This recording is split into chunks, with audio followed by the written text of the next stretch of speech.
entrei no ar ainda, vou responder para eles aqui no YouTube. Espera aí que eu já volto. No YouTube, não, no Boa Facebook. Noite a todos, muito boa noite a todos. Eu tenho uma honra, um prazer enorme, mas um prazer enorme de receber aqui no meu canal o Felipe Jimenez e o Amilcar Brunazzo. Estamos em 3 italianos aqui, porque o Jimenez dele é meio fajuto, é da mãe, o do pai dele é Destino, é isso? Testone? Como é? Testone. É Testone, não é Testardo. Testone. Testone é melhor que Testardo. Testardo é cabeça dura. Gente, olha, sejam muito bem-vindos. Desculpem o problema técnico que nós tivemos, é normal. Me parece que não foi o STF que impediu a nossa entrada, mas já estamos aqui. Muito boa noite. Boa noite, Felipe. Boa noite. Boa noite, Amilcar. Boa noite, Felipe. Boa noite a todos. Eu estou aqui respondendo o pessoal do WhatsApp que está perguntando por que não entrou ainda, por que atrasou. Já está tudo em ordem. Porque eles são famosos, estavam no camarim, aquela coisa toda é uma dificuldade, entendeu? É coisa de estrelas, de astros, vocês têm que entender isso. Eu queria começar, Amilcar, com você, que você é do ramo, você é mais inteligente que eu, e eu queria perguntar o seguinte: a gente está sabendo muito dos Estados Unidos, do que aconteceu na fraude americana. Isso fica assim que você está melhor, fica altinho, não desce não, fica que você está bom, aí fica os 3 bonitinhos, isso. E a gente está sabendo muito das coisas americanas. O que eu quero saber é como foi a fraude aqui no Brasil. Olha, Odair, eu milito nessa área há 20 anos já, na fiscalização do voto eletrônico no Brasil, e eu tenho uma preferência pessoal, Odair, de não falar que houve fraude ou que não houve fraude. Eu sempre prefiro falar que o sistema não é auditável, não dá para saber se houve fraude, ele não gera prova.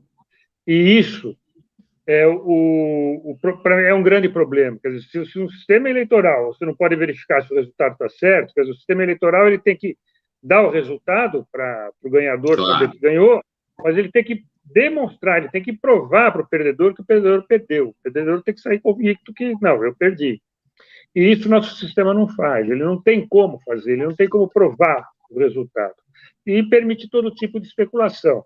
E a confiança do eleitor no sistema eleitoral é muito importante. Por isso, eu aprendi nesses meus 20 anos não ficar falando como foi a fraude, como foi a fraude. O sistema eleitoral ele é dividido em 2 partes para efeito de acompanhamento, de auditoria, para verificar 2 pontos que podem ser atacados. Um ponto são as urnas eletrônicas, é onde faz a captação do voto e depois faz a apuração do voto, a contagem do voto, que é secreta, como diz o Felipe.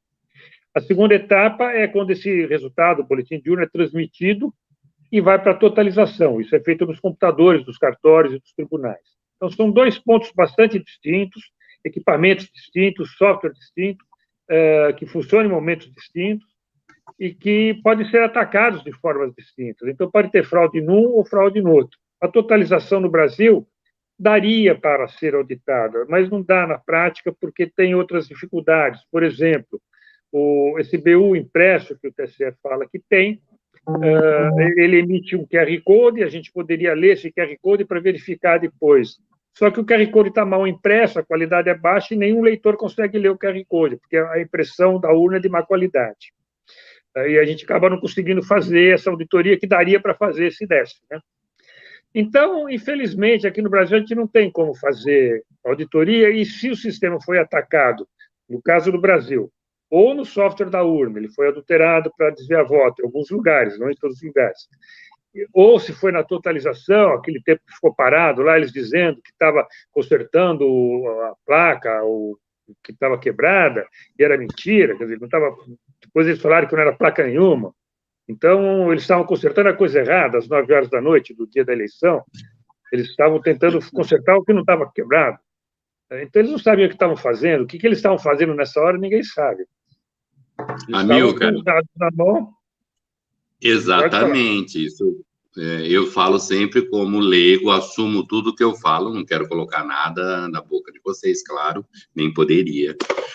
O que eu estou querendo dizer é que essa parada, e quando voltou, me lembrou muito os Estados Unidos, que também parou, e quando voltou já deu tudo errado. Agora, o que eu queria saber porque vocês usam termos técnicos muito sofisticados, não é? E que o povo comum não entende, não é? Agora, vocês, assim como nós jornalistas, quando conversamos entre a gente tem umas ideias do que pode ter acontecido. E tenho certeza que gente bem preparada como você e seus colegas também bem preparados tem uma ideia do que poderia ter acontecido.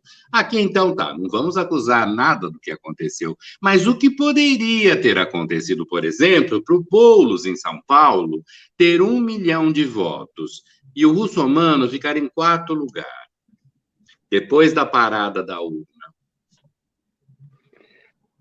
Eu falei, são 2 pontos que podem ter sido atacados na urna e que dá informação para ela, que diz para ela o que ela tem que fazer. Nesse momento em que você está inserindo dados na urna, pode inserir dados que modifiquem a urna. Isso já foi provado pelo professor Diego Aranha, que é possível, através desse flash de carga, desse cartão de memória, adulterar o software dentro da urna, né, para ele ter um comportamento diferente. Então, um ponto de ataque pode ter sido esse, o flash de carga, quando foi carregado as urnas antes do primeiro turno. Uma semana antes do primeiro turno, elas são carregadas, né, com esse software, com esse cartão de memória, são lacradas, ficam prontas esperando a eleição. Pode ter sido um ataque desse jeito. Ou um outro ataque que é possível, teoricamente ele seria auditável, mas na prática é difícil, seria na totalização. Aquele tempo que ficou parado ali, eles dizendo que não estavam conseguindo auditar, na tela só aparecia 0,39%, se eu não me engano, de São Paulo, né? Do estado de São Paulo, e ficaram várias horas ali, e eles falaram, não, os dados estão entrando, os dados estão aqui. E quem que estava olhando aqui? O que eles estavam fazendo com esses dados então, que não publicavam, né? Isso que eu estou querendo dizer. Porque o que me pareceu... eu quero que o Felipe fale um pouco. Fala um pouco, Felipe, da tua impressão, por favor. Eu vou nessa linha do Amilcar, mas sob a ótica do direito. Eu entendo... E a gente sabe que existem vários mecanismos que estão à disposição, mas todos eles apontam indícios. Vocês estão me copiando bem aí, né? Perfeito. Vocês me copiam? Tá, ok. Tá bom. O crime, para ser provado, a gente precisa de uma tipificação, a gente precisa de materialidade do fato criminoso e nós precisamos de um nexo de causalidade que liga a materialidade à autoria. E o crime em si precisa ter uma conduta prevista na lei, que se enquadre nessa previsão da lei. Tudo isso depende de uma prova do fato criminoso em si. Então, as eventuais conclusões que são indiciárias, elas não provam o crime. Então, nós temos, e são muito úteis essas constatações, por exemplo, a lei de Benford, que é uma prova de probabilidade aritmética, o comportamento errático da administração do serviço eleitoral, as denúncias de cidadãos, por exemplo, em 2018, que apontavam, que teclavam uma coisa e a tela exprimia outra. Tudo isso retrata indícios de um funcionamento ruim, mas não é ainda a prova do crime, que o crime seria o desvio do voto, ou seja, o voto ser destinado para um beneficiário que não é, de fato, o beneficiário do voto. Isso não é possível provar porque o mecanismo foi feito justamente para não registrar esse fato. Então, eles dizem com folga, né, que nunca houve prova da fraude, porque o mecanismo que eles fizeram não permite a permanência do voto, para que o voto seja auditável. O Amilcar pode falar isso com mais propriedade, mas ele dirigiu a auditoria do PSDB lá por causa da eleição de 2014, e a conclusão foi exatamente essa, que não é possível fiscalizar o fato. O mecanismo não guarda um registro. E as auditorias, elas anteriores pretendem prever o futuro, que é impossível, e as posteriores, elas pretendem apurar um passado que não tem registro.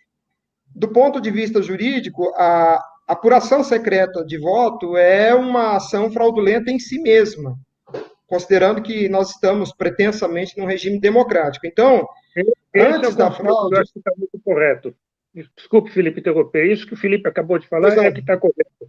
A fraude está no fato de não ter registro que você possa auditar o sistema. Tá? Se foi desviou para um lado ou para o outro, a gente não sabe, não tem como ver, mas isso já é fraudulento. Desculpe, Felipe, ter interrompido. E também eles dão muita bandeira quando falam que o sistema é absolutamente infraudável. Aí já dá muita bandeira, porque eu acho o seguinte, então, já que vocês não têm medo, vamos voltar para o voto de papel. Por que não? Porque vai levar 30 dias para serem contados? A gente passar 4 anos duvidando da lisura dos votos? Eu prefiro que leve 30 dias para serem contados. E a gente sabe que o voto foi no XYZ, do que passar 4 anos duvidando. Porque, ao que me parece, foi o seguinte, em 96, quando ela foi instalada, ela já foi instalada para ser fraudada. Mas antes, como faziam o troca-troca entre PT e PSDB, que agora colocaram o PSOL no lugar do PT, trocaram de barbudinho, entrou o Bolsonaro, deu a zebra. Porque o que me parece, como povo, como pessoa que eu gravo live todo dia, é que tudo foi desenhado. Ou seja, nenhum candidato do Bolsonaro pode ganhar. Sendo que a popularidade dele é altíssima. E o povo já mostrou que gosta de gente honesta.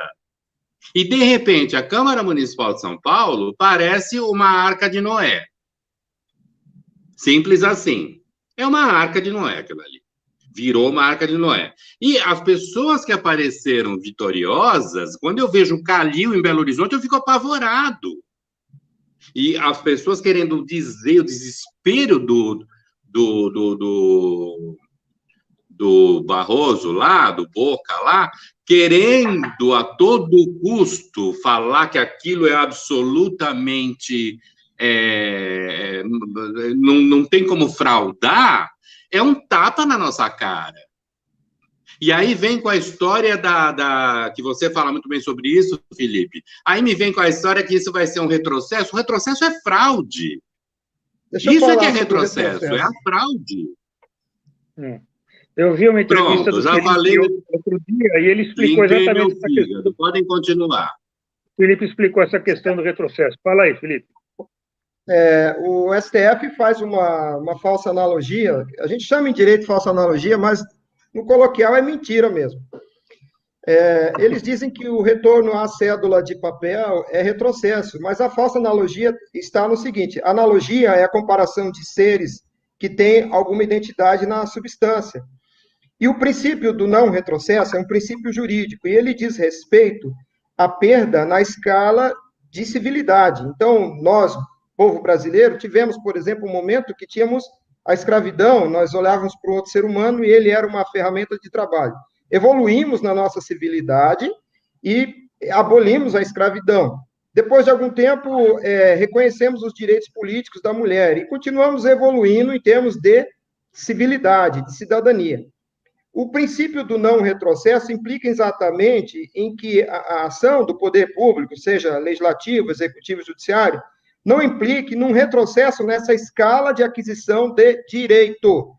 Aí o STF faz a seguinte brincadeira, eles comparam a urna eletrônica com o papel, e como a urna eletrônica é uma tecnologia posterior, mais evoluída, é uma tecnologia eletrônica, eles dizem que voltar do mecanismo eletrônico para o papel importa em retrocesso. De fato, sim, porque você vai para uma tecnologia anterior. Mas só que não é esse retrocesso que importa ao princípio do não retrocesso, mas é o retrocesso na aquisição de direito.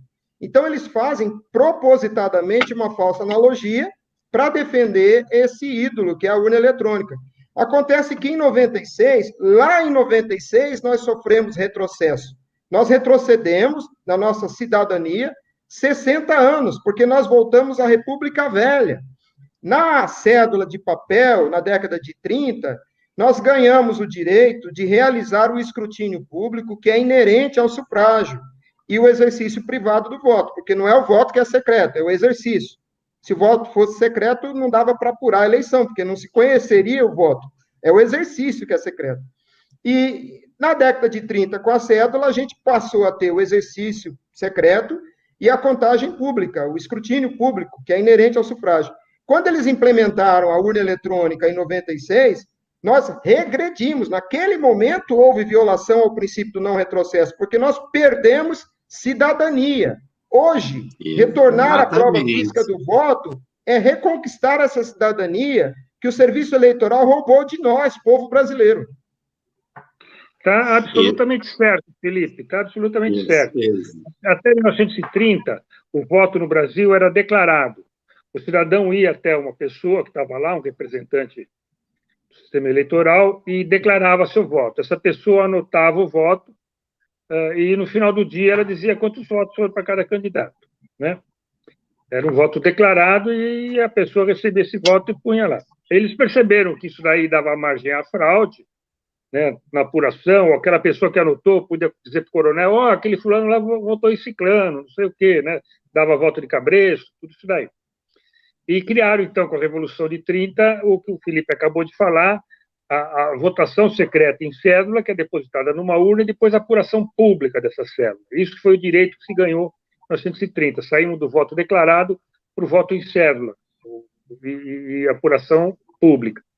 Quando chegou a urna eletrônica em 96, o pessoal não percebeu, mas o voto voltou a ser declarado. Você vai na urna, declara para ela seu voto, ela diz assim, ó, muito bem, muito obrigado, pode ir embora, está computado o seu voto. Ou seja, e você vai embora e você não sabe para quem ela anotou, não sabe se ela registrou teu nome no voto, porque você é digitado o seu nome antes de você votar, né? Então, os mesmos problemas que existiam antes de 1930 voltaram a existir a partir de 96. Muito então, obrigado. Aí mandou para o outro. Porque eu tenho uma teoria, eu sou o homem das teorias. O presidente da mesa podia dar um tapa na bunda do eleitor, ó, pode ir embora. Eu sou o homem das teorias, vocês são os homens da ciência, eu sou o homem, eu sou cheio de teorias. Eu tenho uma teoria vulgar, claro, que diz que os votos do russomano, por exemplo, foram desviados para o Boulos, por esse senhor que dá o tapa na bunda, eletrônico. Ele falou assim, vai para o Boulos. Eu não sei dizer isso daí. Claro. Odair, mas pelo seu conhecimento técnico, se você fosse um hacker, pelo seu conhecimento técnico, você conseguiria fazer o sistema trocar a chave ou não? Sim, isso aí já foi demonstrado que é possível. A equipe do professor Diego Aranha e a outra equipe da Polícia Federal, em 2017, mostraram que podia pegar esse cartão de memória que carrega a urna. Porque o TSE também fala, né, que a urna não é conectada na rede. Ela não é conectada na rede no momento da votação. Mas o software que está dentro dela, que vai rodar, ele foi parar dentro da urna, veio pela internet de algum jeito. Ele saiu da internet lá do TSE, foi até o cartório, gravou no cartãozinho de memória e colocaram na urna. Então, ele passa pela internet. Eu já presenciei com o fiscal de partido, quando estavam gravando esses cartões de memória que depois de ser carregados nas urnas, no mesmo computador, a funcionária do TRE lá do Maranhão estava fazendo uma reserva de voo pela internet para o desembargador, né? Então, estava conectado na internet o sistema, então dá para atacar pela internet, sim. E o que a Polícia Federal, por exemplo, demonstrou é que pegando esse flashcard, esse flash que faz a carga da urna, né, uma semana antes da eleição, ele demonstrou que podia, só com o flashcard, extrair dele a chave de criptografia, de segurança, modificar. Aí o Diego Aranha, a equipe dele, mostrou que dava para modificar o conteúdo desse flashcard, os programas, os softwares que estavam lá, tinha bibliotecas não assinadas, tinha um monte de ponte vulnerável, que eu já tinha detectado em 2008. Em 2008, eu detectei que existiam programas não assinados na urna. Que eles falaram que eu estava falando besteira, que tudo estava assinado, que eles tinham corrigido, não tinha mais isso. Chegou em 2017, o Diego Aranha achou o mesmo erro, quer dizer, tinha programas, bibliotecas não assinadas, ou programas não assinados, que ele pôde modificar e que modificava a urna. Enfim, isso é um ataque hacker. Você pega uma memória, modifica o conteúdo e coloca na urna e ela passa a funcionar errado. Nesse sentido, quer dizer, quem tiver acesso a esse momento, a fazer esse ataque, ele pode atacar. Se ele for esperto, ele não vai desviar todos os votos de um candidato para outro, ele vai deixar alguns votos para o candidato, né? Então, ele pode fazer uma regra, assim, de cada 5 votos, tira 1, né? Sempre, o 5º voto de cada candidato, ele tira. Ele Olha faz que mais maravilha! Ele faz mais Olha uma que regrinha. situação! É uma regrinha que cabe numa linha de programa só. Para vocês terem uma ideia, eu acompanhei a apresentação dos programas da urna de 2000 até 2014. São mais ou menos 50 mil arquivos, em torno de 17 milhões de linhas de códigos. No meio dessas 17 milhões de linhas, basta 5 ou 6 para você fazer uma fraude, né? Então, você pode pôr lá uma condição de fraude, que é o seguinte: se o eleitor foi identificado pela biometria, não frauda, vota o voto dele. Entendeu? Então, desculpe. Se o eleitor foi votado pela biometria, pode fraudar o voto dele. Se o eleitor foi identificado por uma senha do mesário, não frauda, põe lá direito. Aí a urna vai fraudar durante a eleição e vai passar naquele teste da votação paralela, que o TSE disse que tem o teste da votação paralela, que mostra, que garante que o software está funcionando direito. Está funcionando direito só para os eleitores que foram identificados por senha do mesário, não pela biometria. O que for identificado pela biometria, que não testado nesse teste. Então, dá para fazer muitas coisas para desviar voto e não ser detectado depois. Então vamos voltar para os anos 30. Todos os testes que o TSE propõe, que pode imprimir assinatura digital, pode fazer teste de votação paralela, tudo isso dá para burlar. Já foi demonstrado isso, né? Então, vamos fazer o seguinte. O que eu estou achando aqui, por exemplo, aquela PL da Bia Kicis, tá, é ótimo, sai o voto impresso e você joga na urna. Ah, bonitinho. Só que eu acho que nós vamos ter 2 trabalhos, que vai ser contar os votos impressos. Porque a urna pode continuar fraudando. Então, já que é para ter 2 trabalhos, eu prefiro voltar para o voto no papel. Não, essa parte eu não concordo. É o seguinte: por quê? O voto no papel, só o voto no papel, dá para. Já um minutinho, Felipe, já passo a palavra para você. O voto só no papel dá para ser fraudado. Você pode trocar o voto por voto, engordar a urna. O voto eletrônico também pode ser atacado dessa maneira que eu te falei, o voto quando é só eletrônico. Você pode atacar, pode fazer um software que desvia voto. A diferença é que no voto eletrônico você tem que atacar antes da eleição. Você precisa modificar o software da urna antes da eleição para ele desviar votos dentro de certas regras, né?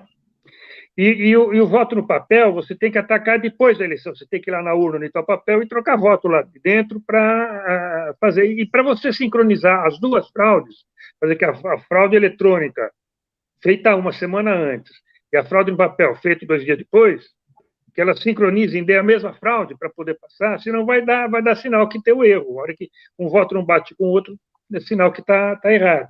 Então, o voto em papel e o voto eletrônico, os 2 são frágeis. Juntos, um controla o outro. É para isso que é proposto, então, a trilha de auditoria independente do software. Você tem o software fazendo auditoria e uma trilha independente, que é o voto em papel, para fazer auditoria do voto eletrônico. É necessário os 2. Entendeu? E não precisa ser uma recontagem de todos os votos, pode ser por amostragem. E também esse negócio, você falou contar em 30 dias para contar o voto em papel.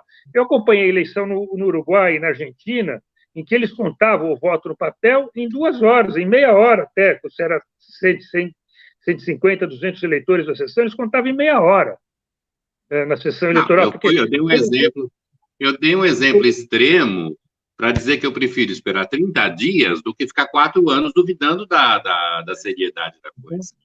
Eu sei, mas no Uruguai, na Argentina, onde eles contam, tem a máquina que gera o voto, e o voto é padronizado, é fácil de contar, a apuração é rápida, e meia hora eles contam 250 votos. Eu presenciei isso, eu marquei no relógio, entendeu? Então, em um dia, a Argentina publica Ele tinha lá uma eleição, urna eletrônica e voto impresso, eles contaram 100% do voto impresso, todas as sessões, foi na província de El Chaco, a cidade de Resistência. Eles contaram às 8h30 da noite, eles publicaram o resultado, tudo já auditado. A eleição acabou às 6 horas, não era 5, era 6, às 8h10 eles publicaram o resultado auditado. Entendeu? Então, essa história que demora 30 dias para contar também não é isso, não. Pode falar, Felipe, estou falando muito. Posso falar, daí? Isso aqui é uma democracia, daí? Verificável, ou seja, pode falar. Sobre a contagem do voto manual, o Thomas Korontai, do Movimento Convergências, um abraço, Thomas, o Movimento Convergências também está nessa luta já há algum tempo, ele tem uma ideia muito interessante.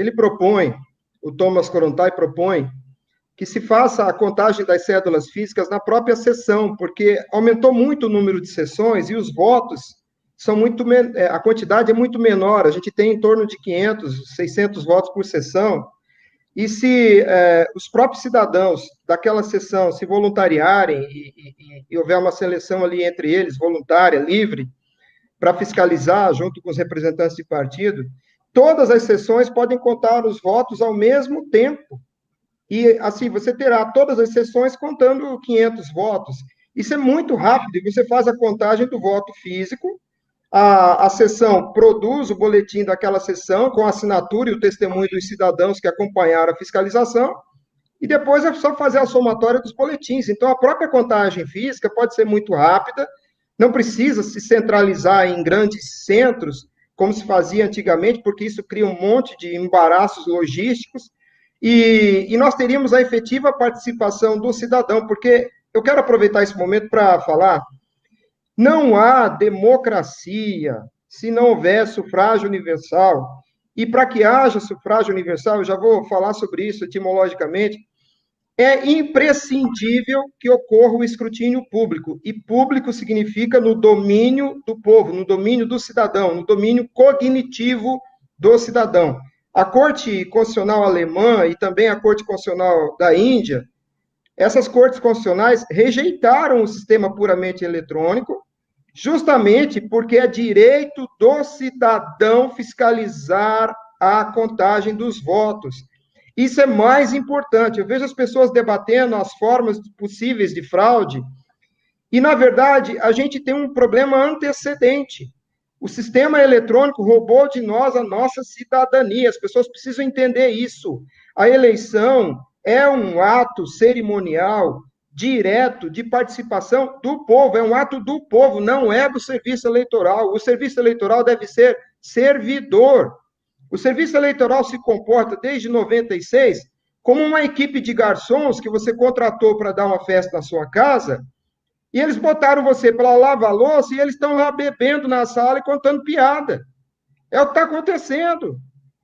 E você nem pode comer o churrasco, porque eles é que estão comendo o churrasco, eles que estão decidindo o assunto, entendeu? O serviço eleitoral deve servir ao povo no processo do sufrágio, mas o sufrágio é o povo que tem que fazer, porque sufrágio significa subfragor, é algo que acontece debaixo do ruído de aclamação, flagor é de frangere, de quebrar porções na busca da porção que prevalece, que é a maioria.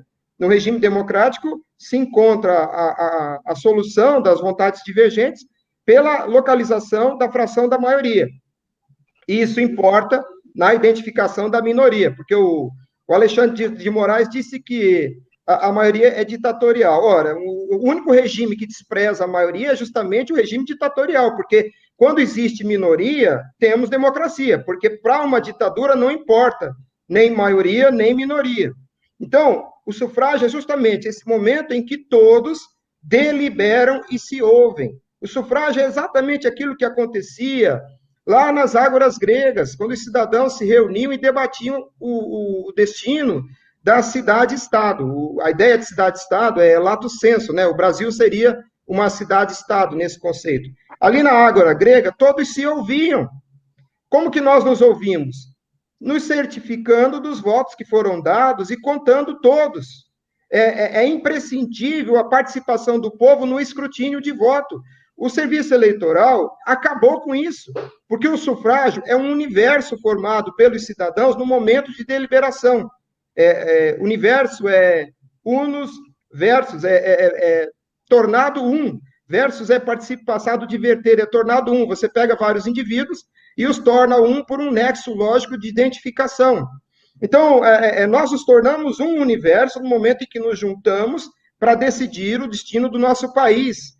E essa relação de mutualidade política, jurídica, ela é imprescindível, senão não há sufrágio universal. O sufrágio universal não é o voto é um instrumento do sufrágio. O sufrágio é o ato de deliberação do povo, não é deliberação do serviço eleitoral, é do povo. E em 96, eles colocaram o povo para fora, porque romperam essa relação, excluíram o povo, e nós agora nos relacionamos com essa máquina, com esse ídolo, virou um estado eclesiástico, uma religião, porque nós não temos mais relação mútua entre os cidadãos. Não há sufrágio universal, não há escrutínio público, porque o escrutínio acontece no momento que o cidadão tecla confirma, naquele instante, num bilionésimo de segundo, o voto dele é identificado e atribuído. E isso não acontece nunca mais, o que permanece é resultado dessa operação. Por isso que não se tem recontagem de votos. E o que acontece? Eles insistem que isso é ígido. Isso não é nem democrático, nem republicano, nem constitucional. É imprescindível que o povo faça o sufrágio, que haja de fato uma deliberação, e a participação do povo na contagem do voto é imprescindível. Senão nós não temos um regime democrático e representativo. Aliás, eu entendo, inclusive, que esse é um problema de segurança nacional. A Lei de Segurança Nacional diz no artigo 23, inciso 1º, que incitar a mudança do regime político é uma conduta passível de investigação e eventual punição pela Lei de Segurança Nacional, porque o objeto de proteção da Lei de Segurança Nacional é o regime representativo e democrático. Ora, para ser representativo e democrático, é imprescindível que nós, povo, tomemos parte nesse processo de deliberação. Mas o TSE entende, o Serviço Eleitoral entende, que eleição boa é eleição sem povo. Eles vão evoluir num ponto em que eles farão eleição sem o povo. Porque eles entendem que a mão do cidadão é leprosa, o cidadão não pode nem pegar na cédula. O problema da eleição é o povo. Eles vão chegar num ponto em que eles vão nos excluir efetivamente, e eles vão se reunir e decidir o futuro do país. Porque o mecanismo que está aí permite isso. E as pessoas têm que entender que o nosso adversário nessa luta é o Supremo Tribunal Federal, porque a Constituição Federal prevê que o serviço eleitoral é sempre presidido por um ministro do STF. Vocês acham que os ministros do STF são 11, um presidindo o serviço eleitoral, e os outros 10, alguns que presidiram e outros que vão presidir. Vocês acham que algum dia a Corte Constitucional vai julgar esse serviço inconstitucional? Nunca. Eles dão expediente nas duas casas. E quando a gente confronta esse problema, nós temos que ter a argumentação hermenêutica adequada. Por isso, eu entendo que a PEC da Bia não pode ser pautada em objeto, em coisas. Ela tem que sustentar na PEC um instituto jurídico em abstrato, defender o escrutínio público de voto compreensível pelo cidadão brasileiro e realizado de forma direta, imediata, no espaço. Porque se repetir, o que ela fez? Ela está repetindo o texto da lei ordinária na Constituição. Constitucionalidade não é lugar, é harmonia principiológica. Não é porque está na Constituição que é constitucional. Essa PEC dela será julgada inconstitucional pelo STF, inclusive pode usar o mesmo acordo, não é só mudar o número. Ela tem que defender o escrutínio público, como decidiu a Corte Constitucional alemã, falar abstratamente disso, para que a Corte Constitucional brasileira tenha a coragem de dizer que eles não admitem escrutínio público numa democracia. A gente não pode dar a eles a oportunidade de fazer subterfúgio, como essa falsa analogia, essa mentira descarada de violação do princípio do não retrocesso. Quando a gente argumenta de forma precária, oportuniza que essa interpretação acrobática que eles fazem persista. O povo precisa aprender a defender, compreender que a nossa cidadania foi roubada. Nós temos que tomar o nosso país de volta e participar do escrutínio. Posso falar um minuto? Não, Deixa eu só dizer um negócio. Pelo que eu entendi, então, vocês dois são a favor de que continue a urna eletrônica, mas com a impressão. É isso? Eu pessoalmente, divirjo um pouco do Amilcar nesse aspecto. Eu entendo que o povo contar o voto um a um, participando do escrutínio, é imprescindível do ponto de vista jurídico.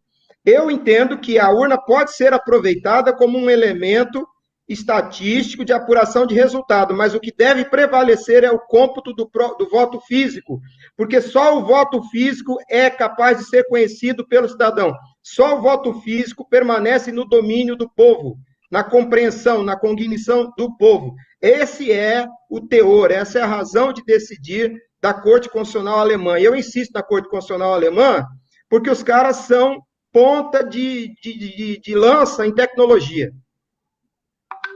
Não, é negócio seguinte, a gente sabe que europeu é chato pra caramba, europeu é mala, é tudo, mas eles não caem nessa conversa. Urna eletrônica na Europa não vingou. Foi uma vez só para nunca mais. Justamente, porque o problema é jurídico, não é tecnológico, é jurídico. A gente precisa entender o problema tecnológico, mas a questão é a nossa cidadania. Então você pensa como eu, mais ou menos? Desculpa, só um momento, você vai falar bastante, amigo, só um momento. Então, você concorda comigo? Joga a urna eletrônica fora e volta para o papel? Ou não? Eu acho que tinha que empilhar todas as urnas na Praça dos Três Poderes, queimar e fazer uma arte abstrata em homenagem a essa mentira que dura mais de um quarto de século. A gente está sendo enganado há um quarto de século. Faz uma escultura então em homenagem. Eu achei que eu pensasse sozinho isso. Vamos lá, Amilcar, você diverge. Fala aí, o que você acredita? Eu divirjo, mas eu divirjo na parte menos importante. Eu queria, então, destacar o seguinte. O Felipe colocou que o problema não é técnico, é questão de direitos. E eu, nesse ponto, eu concordo. Tá? A questão de se põe o voto impresso, ou se não, como nos Estados Unidos se usa muito, o voto escaneado, o eleitor escreve o voto, põe numa máquina que escaneia o voto, e depois ela dá a totalização, mas você tem o voto escrito lá para depois fazer a auditoria. Tá? É outra técnica de ter um voto materializado. Então, a questão técnica de como fazer a máquina que vai apurar, não vai apurar, vai registrar, não vai registrar, auditável, tem solução. Dá para fazer. Já tem usado em alguns países no mundo, já usam urnas eletrônicas ou equipamento de votação por scanner, algum jeito que dá para fazer a auditoria dela. O problema não é esse. O problema é que a gente não consegue fazer isso no Brasil por causa do acúmulo de poderes desse órgão chamado Justiça Eleitoral. Tá? O pessoal fala Justiça Eleitoral, a gente vê o pessoal entrevistando o ministro como se ele fosse da Justiça Eleitoral, quando ele está lá no papel de administrador eleitoral. Né? E esse acúmulo de poderes, é importante isso, daí. Não existe tripartição de poderes no processo eleitoral brasileiro. A gente está 300 anos atrasado nesse aspecto. Então, então, nesse aspecto... Então, o problema... Então, você, nesse aspecto, Amilcar, também... Enquanto a gente não tirar do judiciário a função administrativa e legislativa, a gente não vai conseguir, vai ter essa falta de transparência. Tá? Então, o importante então você, nesse ponto, fazer primeiro criar um órgão administrador eleitoral e deixar o juiz de lado. Pronto, pode falar.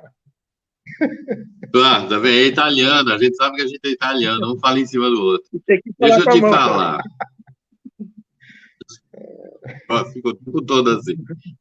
Então, você, nesse ponto, também é a favor de colocar todas as urnas na Praça dos Três Poderes e tacar fogo? Não, tecnicamente, eu acho que devia ter a urna eletrônica com o registro material do voto simultâneo, os dois juntos, tá? Eu acho que é mais fácil de garantir. Mas vocês têm fetiche, né? Eles têm fetiche por tecnologia, uma coisa impressionante, é fetiche isso. Eles têm que escanear alguma coisa, senão eles não conseguem. Chama tecnofascinação. Olha, a fraude é tamanha que olha o que estão me falando aqui. Não tem nada a ver. Queridas pessoas, Carol Borba, queridas pessoas, deem like nessa live. São 1.000 pessoas ou mais e só tem 600 likes. Deem like. Sabe quantas visualizações aparecem para mim aqui? 113. O outro virou aqui e falou assim: o YouTube sempre arruma um jeito de derrubar as visualizações. Gente, se num sistema que não tem nada de importante que estamos aqui, não é? Conseguem fazer isso, que eu estou vendo 117, ele está vendo 1.000. Quando eu faço qualquer live, até para falar das minhas canecas, chega a 1.000 pessoas e eu estou vendo 126, tecnologicamente estamos sendo fraudados. Imagina numa urna eletrônica. Podem continuar. Eu sou o único italiano aqui que está pedindo para falar, né?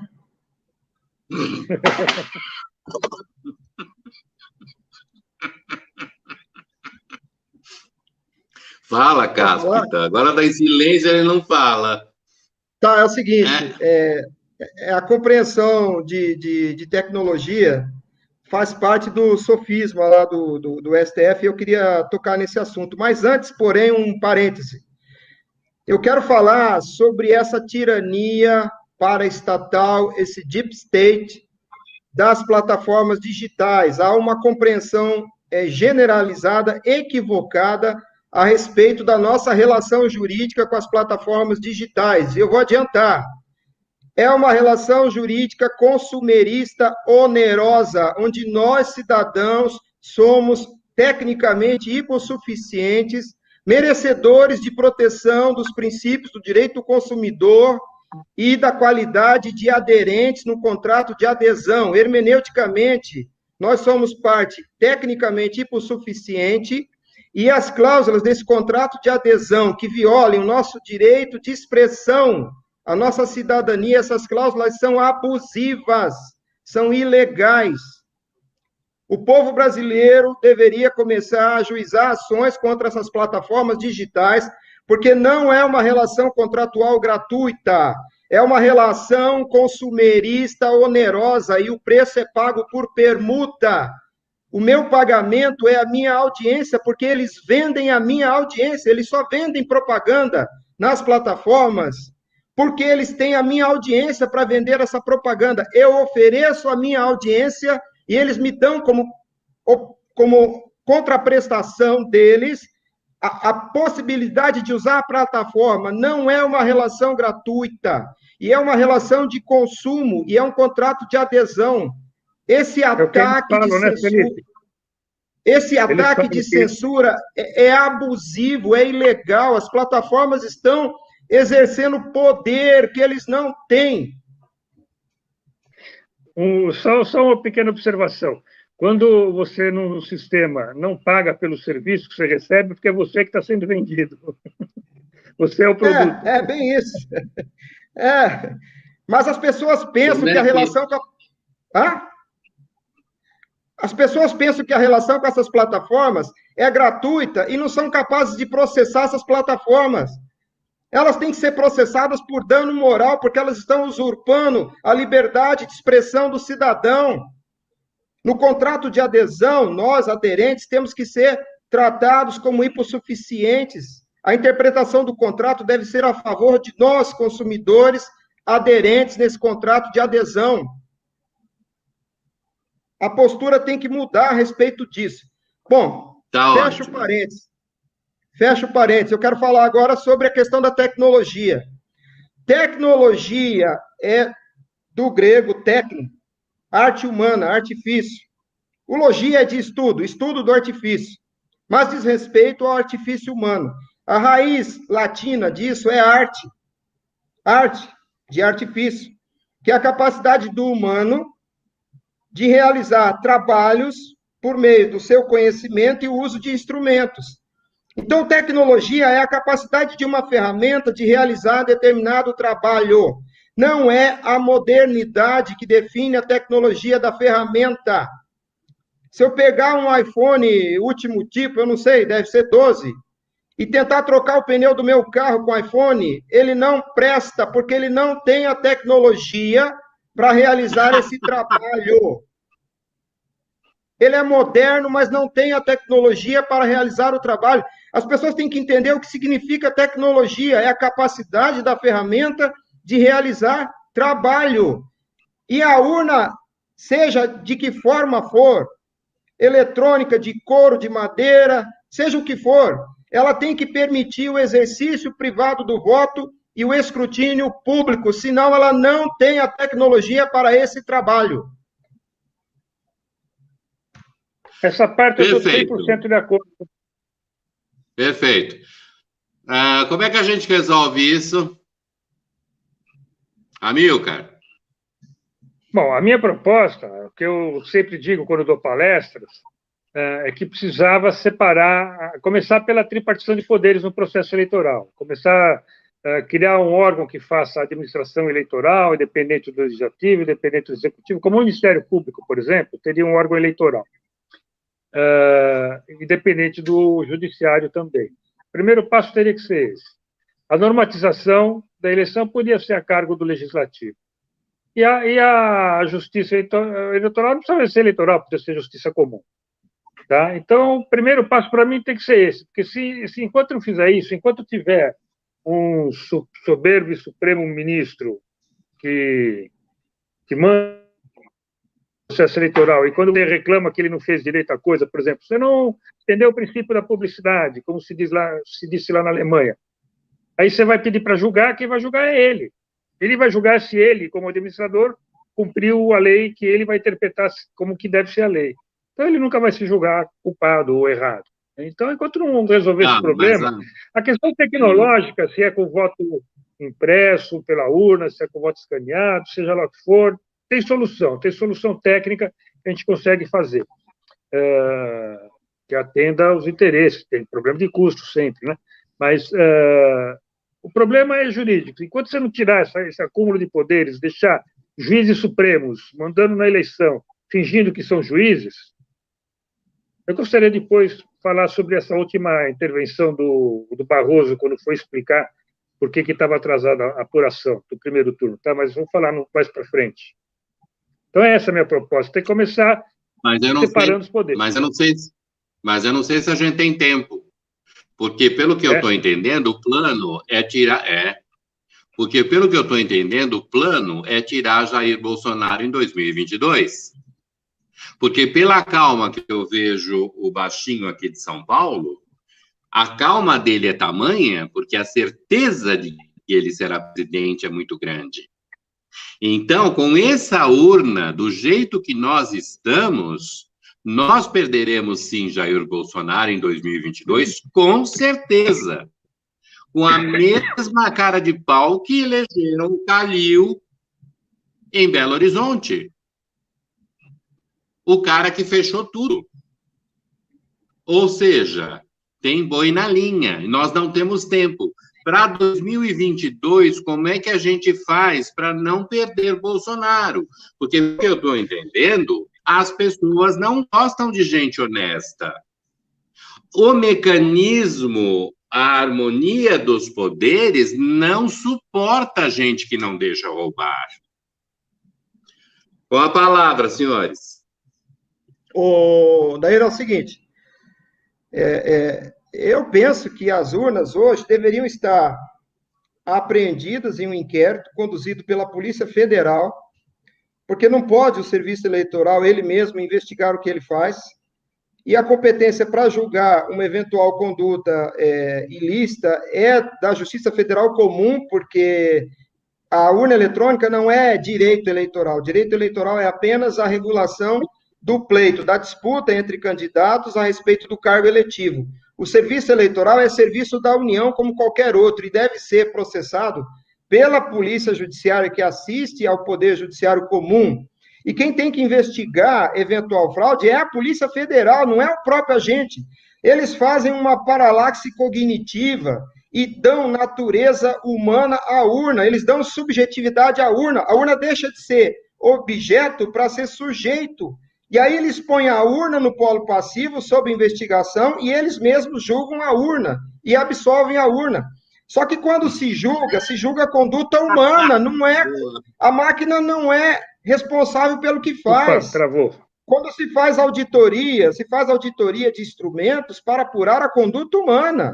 Quando a população suspeita da urna, ainda que falte verbalizar da forma correta, a suspeita está sobre o serviço eleitoral. Eu não sou obrigado a confiar no serviço eleitoral, eu não estou num estado eclesiástico, num estado teístico, confessional. Eu não tenho que confiar no serviço eleitoral, e eu digo expressamente, eu não confio no serviço eleitoral. Eu sou cidadão numa democracia. Então, eles não podem, eles mesmos, fazer auditoria. O auditado não pode se auditar, meu Deus. Amilcar. Oi. Fala.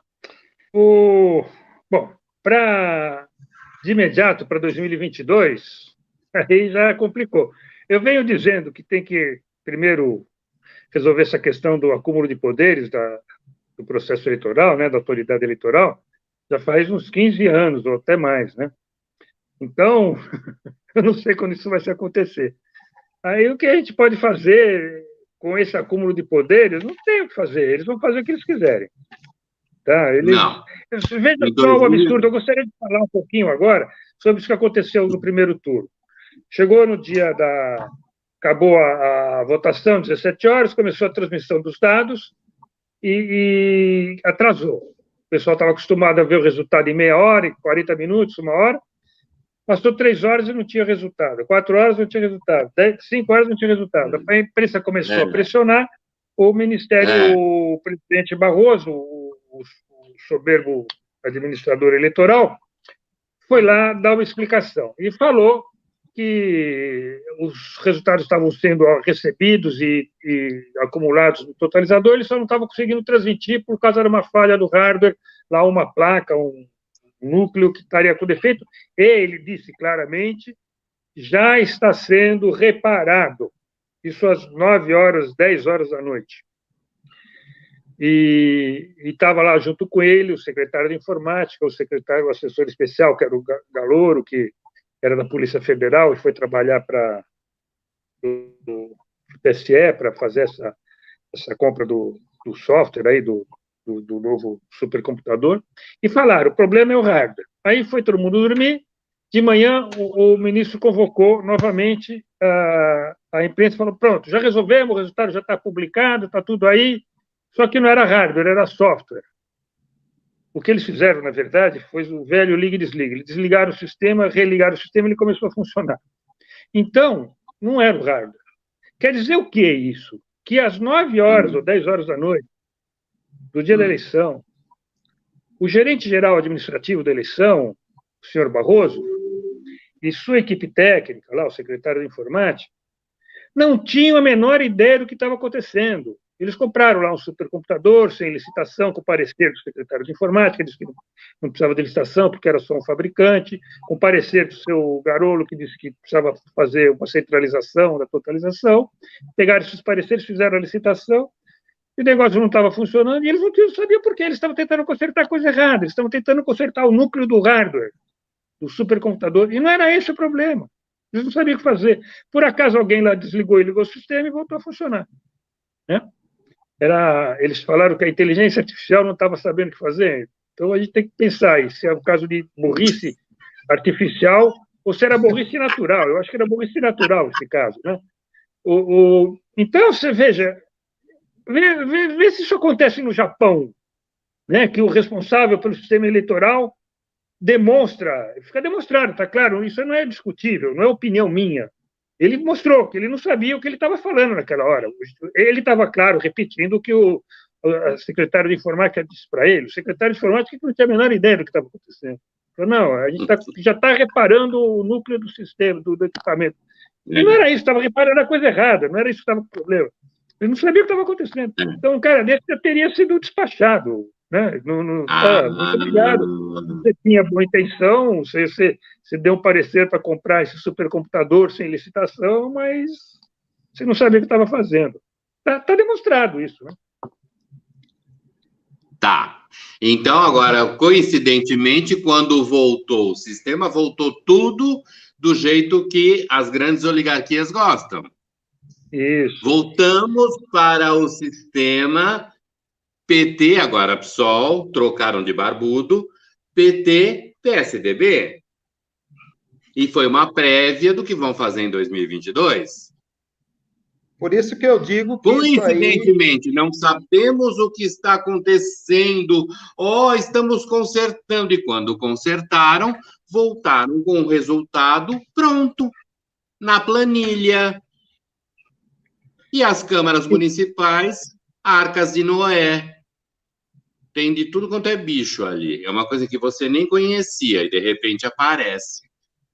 E gente que tinha 900 mil votos quando foi candidato a governador, o caso do Major Costa e Silva, 900 mil votos, conseguiu 5 mil.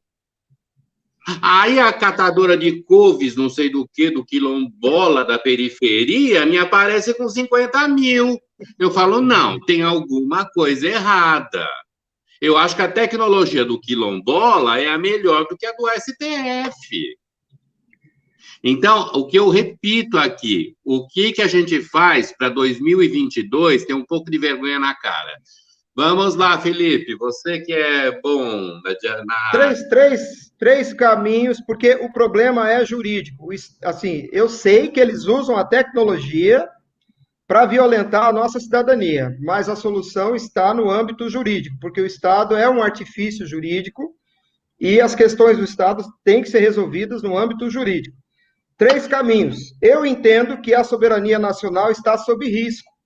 Eu entendo que a soberania nacional está sob risco porque há um perigo de nós sofrermos uma mudança de regime, deixarmos de ser democracia e república e sistema representativo. Essa competência é do Superior Tribunal Militar, artigo 30 da Lei de Segurança Nacional. Eu não sei se o Ministério Público Federal atuante junto ao Superior Tribunal Militar tem disposição de investigar a possibilidade de nós termos aí uma lesão ao bem jurídico da Lei de Segurança Nacional. Eu estou levantando essa hipótese em tese e cabe a eles investigar. A nossa soberania, a meu ver, ao menos em tese, está sob risco na medida que não somos nós, o povo, que decidimos a eleição dos dirigentes do país, porque nós não participamos do escrutínio, que é atribuição direta nossa. O artigo 82 do Código Eleitoral diz que o sufrágio universal é direto.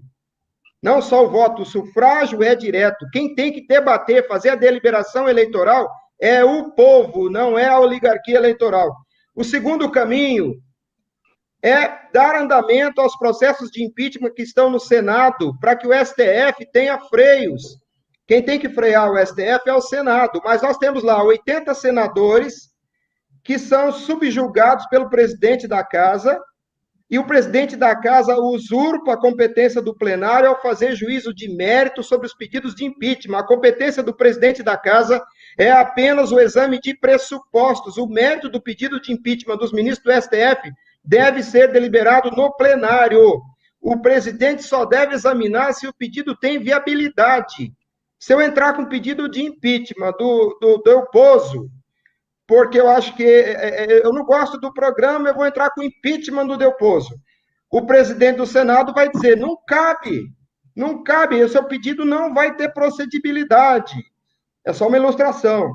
Então, o papel do presidente do Senado é julgar o cabimento, os pressupostos de admissibilidade do pedido. O Alcolumbre, sentado em cima dos pedidos de impeachment, ele está usurpando a competência dos 80 senadores. Eu não sei por que aqueles 80 se submetem a uma situação como essa, porque o presidente da casa está impedindo a casa de funcionar. Mas aí que está. E por isso, Senado... aí que está. Por isso que querem que o Maia e o Alcolumbre continuem na presidência. A terceira o plano está todo armado. Montaram uma teia de aranha sobre o Palácio do Planalto. E se o Bolsonaro não achar um Homem-Aranha de direita para chamar de seu, ele vai rodar. Por quê? Fazendo essa coisa, o Alcolumbre continua na presidência. Agora, o que eu queria perguntar é o seguinte, se é um caso de segurança nacional, quem... Não é nem eu, mas só uma coisa aqui, por favor. Se é um caso de segurança nacional, cabe a quem? A competência é do Superior Tribunal Militar. Quem tem que tomar a iniciativa é o Ministério Público que atua no Superior Tribunal Militar, e a investigação deve se dar pelas Forças Armadas, porque a soberania nacional é o bem que as Forças Armadas protegem. Força Armada não é só hierarquia e disciplina. Hierarquia e disciplina é a metodologia de manter as Forças Armadas em condições operacionais. O fim das Forças Armadas não é a hierarquia e disciplina. O fim das Forças Armadas é preservar a soberania nacional. Eu entendo que essa então, questão... Esse é o famoso artigo 142? Não exatamente. Não exatamente. Não precisaria haver uma intervenção governamental. Bastaria o devido processo legal na apuração dessa hipótese de risco da segurança nacional. A meu ver. O segundo caminho do impeachment, que eu acabei de dizer, e o terceiro caminho da mudança da legislação. Mas a mudança da legislação tem que ser feita com conhecimento hermenêutico, com qualidade hermenêutica, para enfrentar os sofismas do STF. No artigo que eu escrevi, eu acho que mandei para você o link da nuvem, onde está o artigo, eu descrevo os vários sofismas que o STF fez para, na ADI 5889, retirar do mundo jurídico o artigo 59A, que determinava a impressão do voto. Então, a alteração da lei deve ser feita prevendo essa acrobacia hermenêutica do STF. São esses três caminhos que eu enxergo. Eu enxergo um de natureza administrativa, que seria o presidente da República, como chefe do Ministério da Justiça, determinar a investigação do que aconteceu nessa eleição no dia 15. Eu entendo que as urnas deveriam ser apreendidas como corpo de delito. Corpo de delito é tudo que compõe a cena de um possível crime. E a possibilidade, o indício do crime, deve ser investigado com a apreensão das urnas, pela Polícia Federal. Eu entendo que o Poder Executivo, o Ministério da Justiça, tem competência para fazer isso, porque o papel do serviço eleitoral é apenas executar o serviço eleitoral. Ele não tem competência legal para fiscalizar a si mesmo. Por isso que as auditorias que eles fazem são falsas no sentido ontológico, no sentido do valor. Não há auditoria se é o próprio auditado que se audita. Eles confundem objeto com sujeito. A paralaxe cognitiva que eu disse, paralaxe é um desvio de foco. Eu sou CAC. Os CACs, quando eles trabalham com fuzil, o equipamento óptico do fuzil tem um recurso lá de regulagem de paralaxe, porque o seu olho diretor enxerga a coisa no lugar. O olho mais fraco enxerga no lugar onde a coisa não está. A paralaxe cognitiva é isso. O professor Olavo ensina isso. É o fato de você ver o ser onde ele não é. E eles fazem isso, eles enxergam o objeto como sendo sujeito. Aquela história do caminhão que matou 20 pessoas na calçada. Não foi o caminhão, foi o ser humano que estava dirigindo o caminhão. Então, a gente tem que ter cuidado com a linguagem, se for fazer alteração normativa, e os caminhos são esses. O STM, se entender que deve agir, e eu penso que deve, pelo menos em tese, o Senado ter a coragem de exercer o seu papel de frear o STF, e o Congresso Nacional de alterar a legislação, mas com sabedoria. Não vamos repetir o erro do artigo 59A e facilitar o trabalho do STF para derrubar de novo essa demanda que é do povo, da publicidade, da contagem do voto. Bom, o Daí, queria falar o seguinte. Eu já disse aqui que acho que devia ter as duas máquinas, o eletrônico e o papel. Eu já disse que a questão técnica resolve de qualquer jeito. Se tiver que ter só papel ou só o eletrônico, eu prefiro só o papel. Mas disse também que o problema, para mim, não é o técnico, o problema é o jurídico, é o acúmulo de poderes que, de algum jeito, precisa tirar o STF dessa jogada, desse controle do processo eleitoral. Por isso, nessa parte da discussão que a gente está aqui, eu concordo com tudo que o Felipe está falando, as três propostas dele, somente o Senado assumir e ter menos medo, porque o Senado tem muito medo de ministros do STF, né, os senadores. Então, assumir esse papel, eu concordo tudo com ele. Então, eu vou aproveitar, nesse momento dessa nossa discussão, que a gente está no assunto que é mais jurídico e não é a minha especialidade, que é a técnica, e vou complicar um pouco mais a questão. Recentemente, o professor Pedro Rezende, que é um técnico em informática também, que trabalhou comigo muito tempo, faz parte do CEMIND, participou de muitas auditorias do TSE junto comigo, ele deu uma entrevista e comentando sobre o que estava acontecendo nos Estados Unidos, essa eleição dos Estados Unidos, a confusão que estava tendo lá, se fraude, não tem fraude. Ele trouxe uma tese que vai complicar essa nossa conversa aqui. Ele disse que o Brasil, a implantação da urna eletrônica no Brasil, essa experiência que foi feita aqui de controlar a eleição e fazer todas essas jogadas que o Felipe está denunciando, confundir objeto com sujeito e desviar a atenção, foi um campo de experiência para a fraude maior que eles querem fazer, que é a eleição nos Estados Unidos.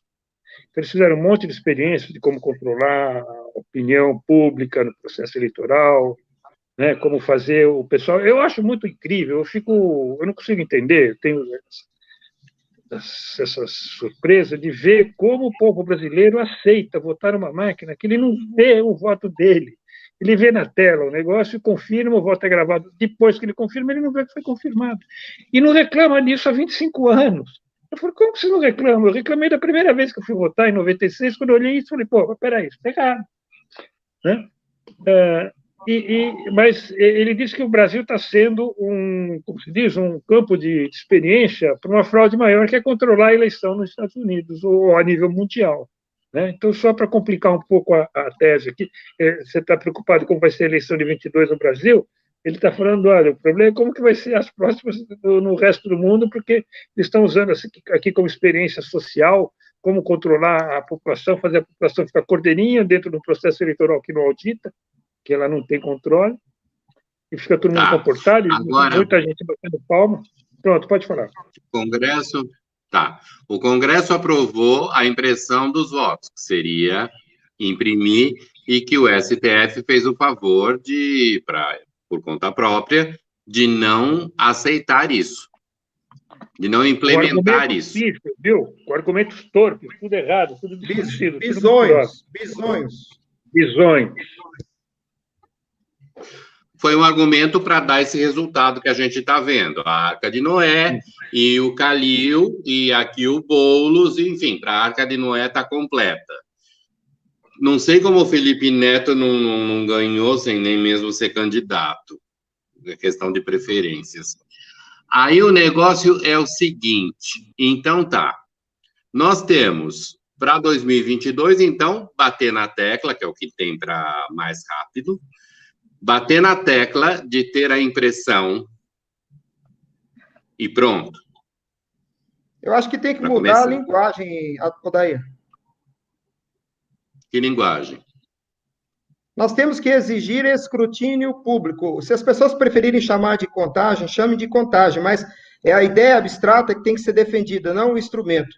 Eu falo escrutínio porque escrutínio é verificação, destinação e cômputo, mas as pessoas preferem falar contagem.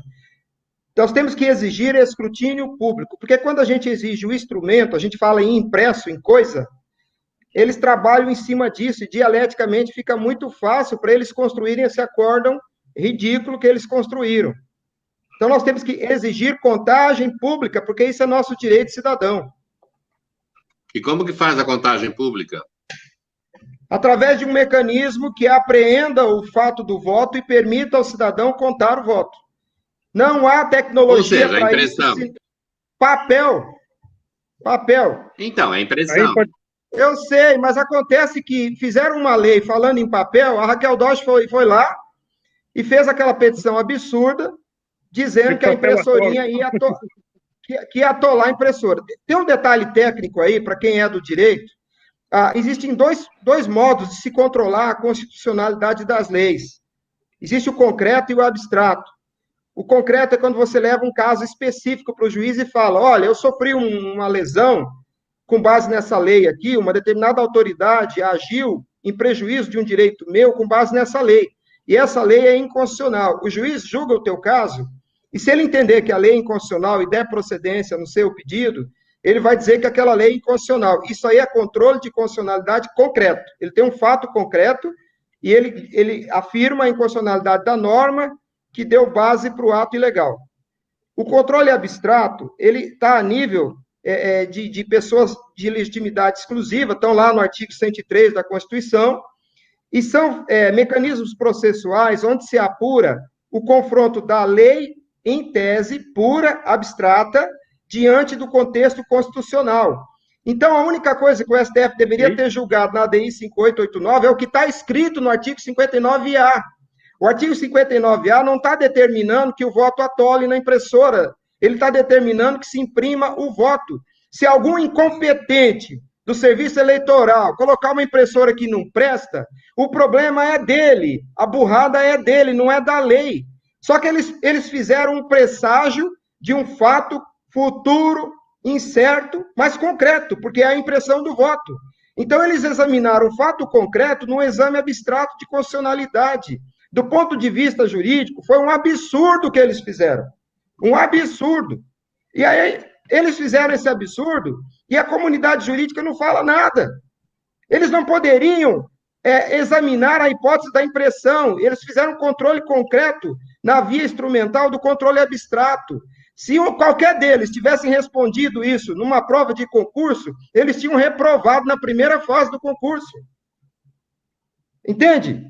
Outra coisa, o Aires Brito, em 2009, quando tinha uma outra lei que tentava dar transparência ao escrutínio público, permitir o escrutínio público, o Aires Brito foi questionado por um partido político, não sei, como que se faria a impressão do voto. Ele respondeu através do comunicado 10 do ano de 2009, que para você ler o comunicado você tem que ler os anexos técnicos, mas basicamente a resposta dele foi: nós vamos imprimir mediante anexação de módulos impressores. Isso foi decidido em 2009.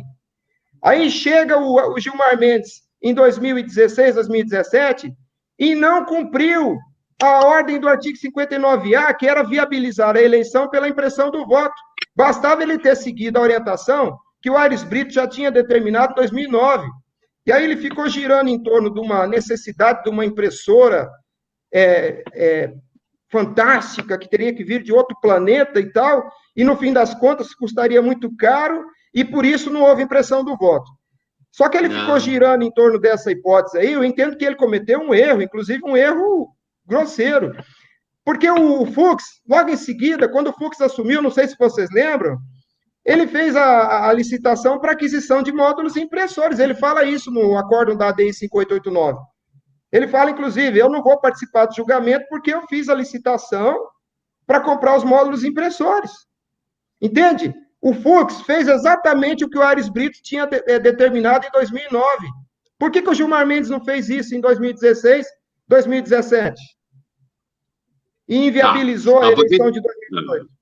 Mas por que o Gilmar Mendes solta preso às 2h30 da manhã do PSDB? Alguém me explica?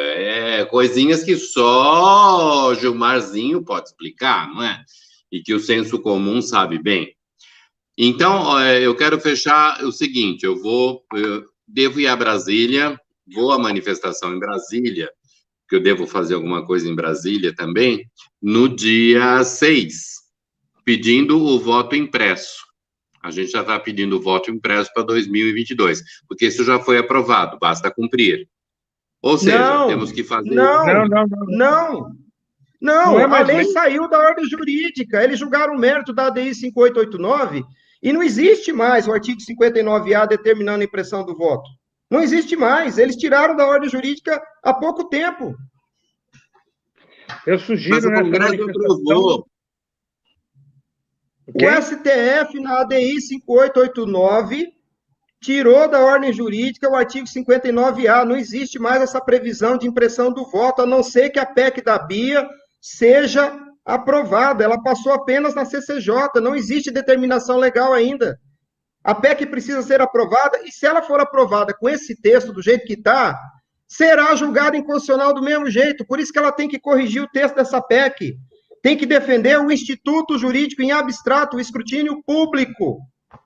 O que o Felipe está falando é isso. Em vez de carregar um cartaz escrito voto impresso, pede escritura em público ou contagem pública dos votos.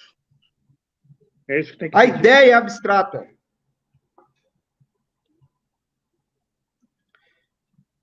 Deixa eu falar uma última coisa, aproveitar que vocês ficaram em silêncio. Eu vou dizer uma coisa. Uma das piadas do Serviço Eleitoral, que é comandado pelo STF, é a tal da zerésima. É uma piada. Porque eles mostram a urna eletrônica vazia como se estivessem mostrando a urna física vazia. Só que a urna física, ela não é capaz de colocar voto dentro dela. E a urna virtual, que é o software, ela que produz os votos. Na verdade, a urna virtual é o depósito que o software produz. Ele gera os votos e deposita num arquivo. Aquele arquivo é que é a urna virtual. O software é uma inteligência que produz votos, que fabrica votos. Por isso que o sistema eletrônico viola a cláusula pétrea do voto direto. Direto é sem mediação. O agente de um ato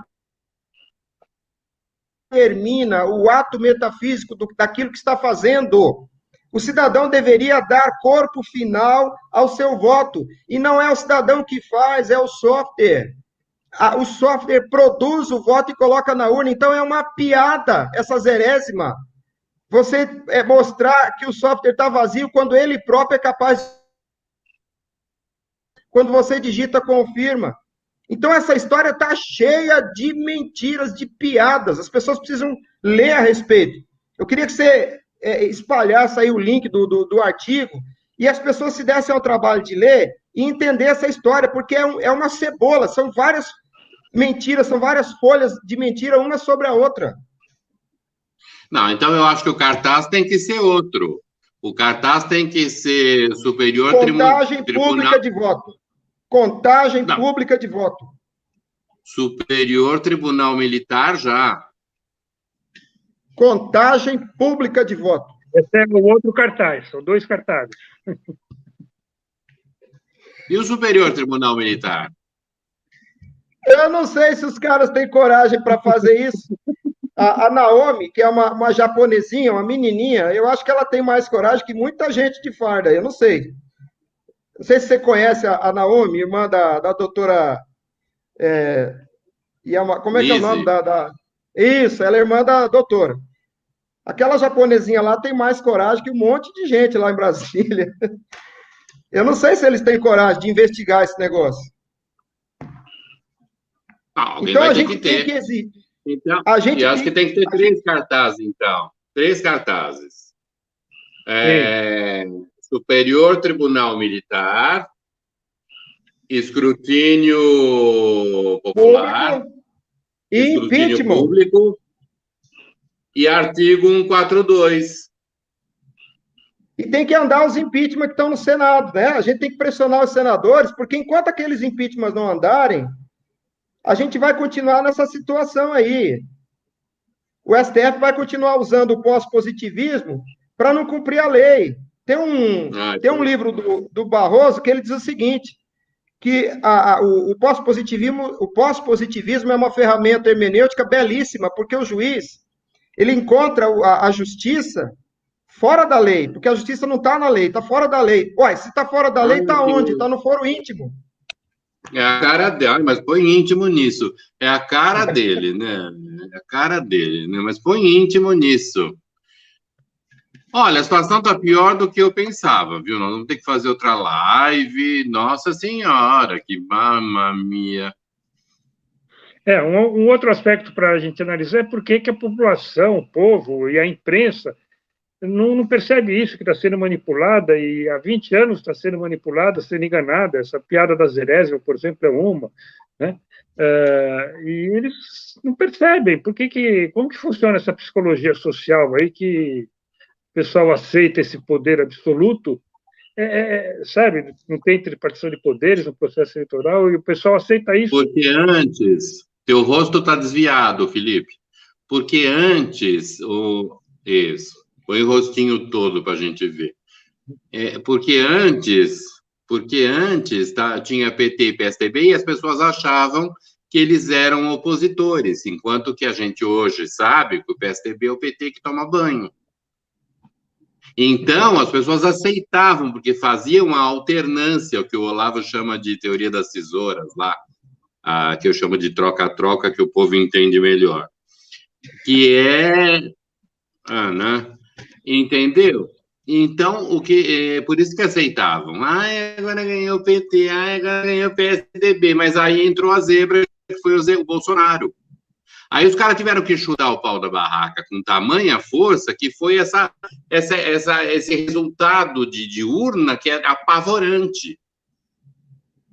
Tá, mais do que escrever, tá na cara que isto é uma fraude, não tem como, porque na realidade entrou o Bolsonaro, que é a zebra da história. Porque se tivesse no troca-troca, a gente ia ficar sem discutir esse negócio de urna o resto da vida. As pessoas achavam que era justo. Essa é a minha teoria. Não, nós vamos ter que fazer hoje, eu acho que vai ter que ser diária, viu, gente? Vocês estão preparados, né, para fazer live todo dia, porque o negócio tá feio, viu? Eu tô apavorado, porque para mim já estava tudo aprovado, era só aplicar. E o outro me vira e fala, não, foi tirado, ai, que graça. Ele tirou o voto impresso. Agora o caminho legislativo seria aprovar a PEC da Bia, né? Ou modificar, corrigir, mas seria através da PEC. Para melhorar, para tentar fazer para 2022, mas... Então, mas a gente está tentando muito, tentar. É artigo 142, viu? Eu já estou apelando, não pode, entende? Porque a companheirada sempre vai falar, eu sou de direita, não sei se vocês perceberam, a companheirada sempre vai falar, você está espantado, né? A companheirada sempre vai falar que é golpe, que é não sei o quê, porque é um bando de gente que protege ladrão. Isso a gente tá careca de saber, entendeu? Então, com ladrão, você não vai lidar com muita flor, sabe? Mandando florzinha para eles. Ou a gente resolve essa palhaçada logo, ou nós vamos ficar vendo o Boca de Veludo dando show de conhecimento. E a gente aceitando. O que a gente pode falar é que quem tem poder não vai entregar só porque você está reclamando, né? Só porque você está pedindo. Mas o pior é verdade. Só porque você quer, né? Meu tempo falava assim, só porque você quer, né? Exatamente. Bom, vocês estão preparados, então, lives diárias, tá? Até 2022. Deixa eu falar uma coisa. Vocês vão para Brasília?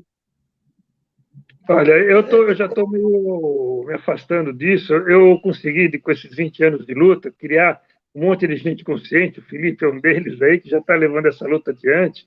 A Bia, tem tantos outros aí. A Carla, tem também o pessoal de Pina que está Ele está aposentado. Não. Ele está aposentado. Eu tenho dado assessoria, tenho feito a retaguarda aí para o pessoal. O Amilcar não pode aposentar, não. Também.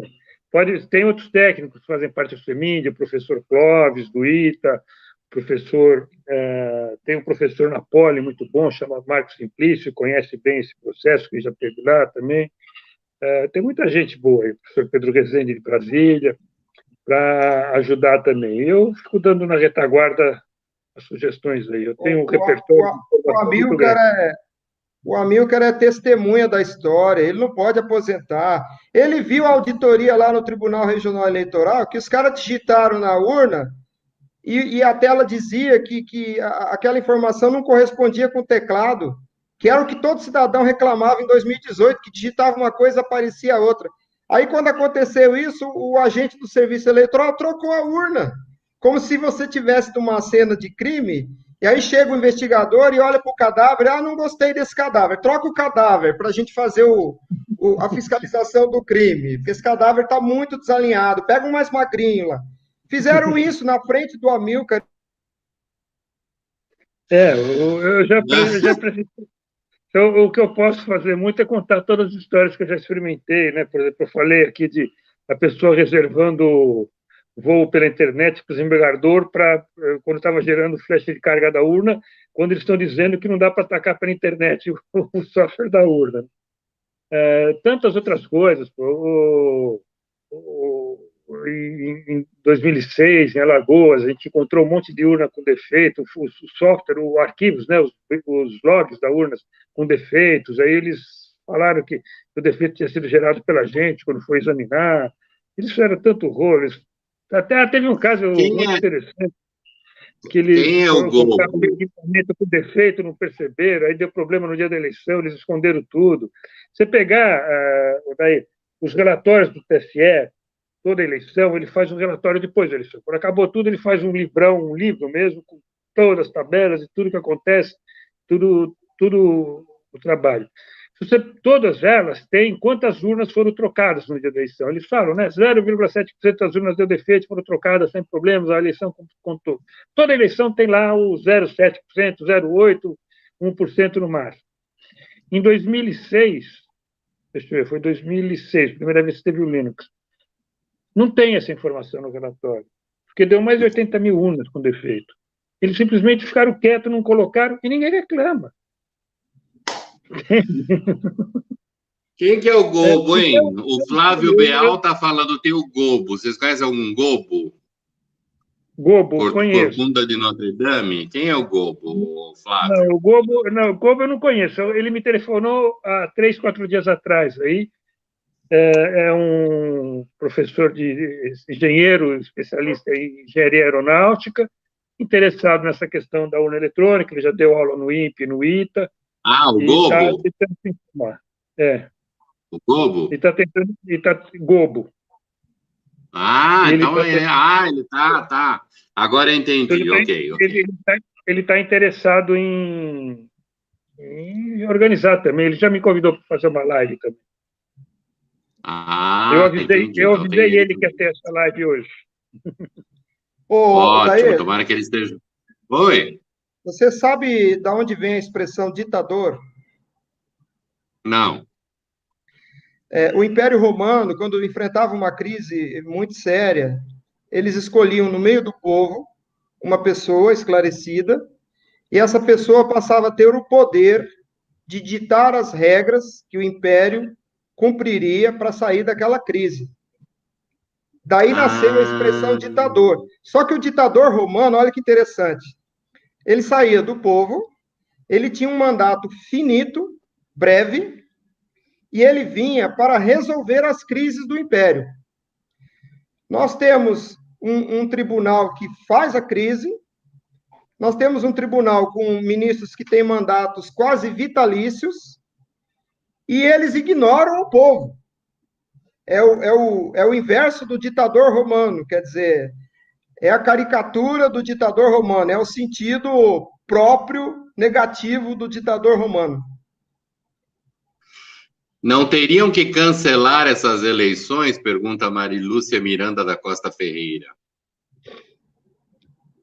Se a competência fosse respeitada e a Justiça Federal Comum fizesse o seu papel e a Polícia Federal apreendesse as urnas e investigasse o que aconteceu no dia da eleição, sim, né?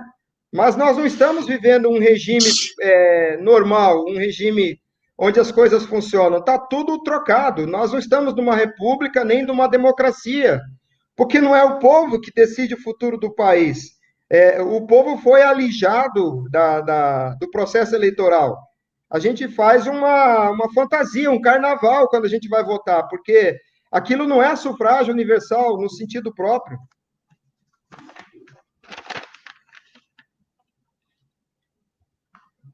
Você está sem som.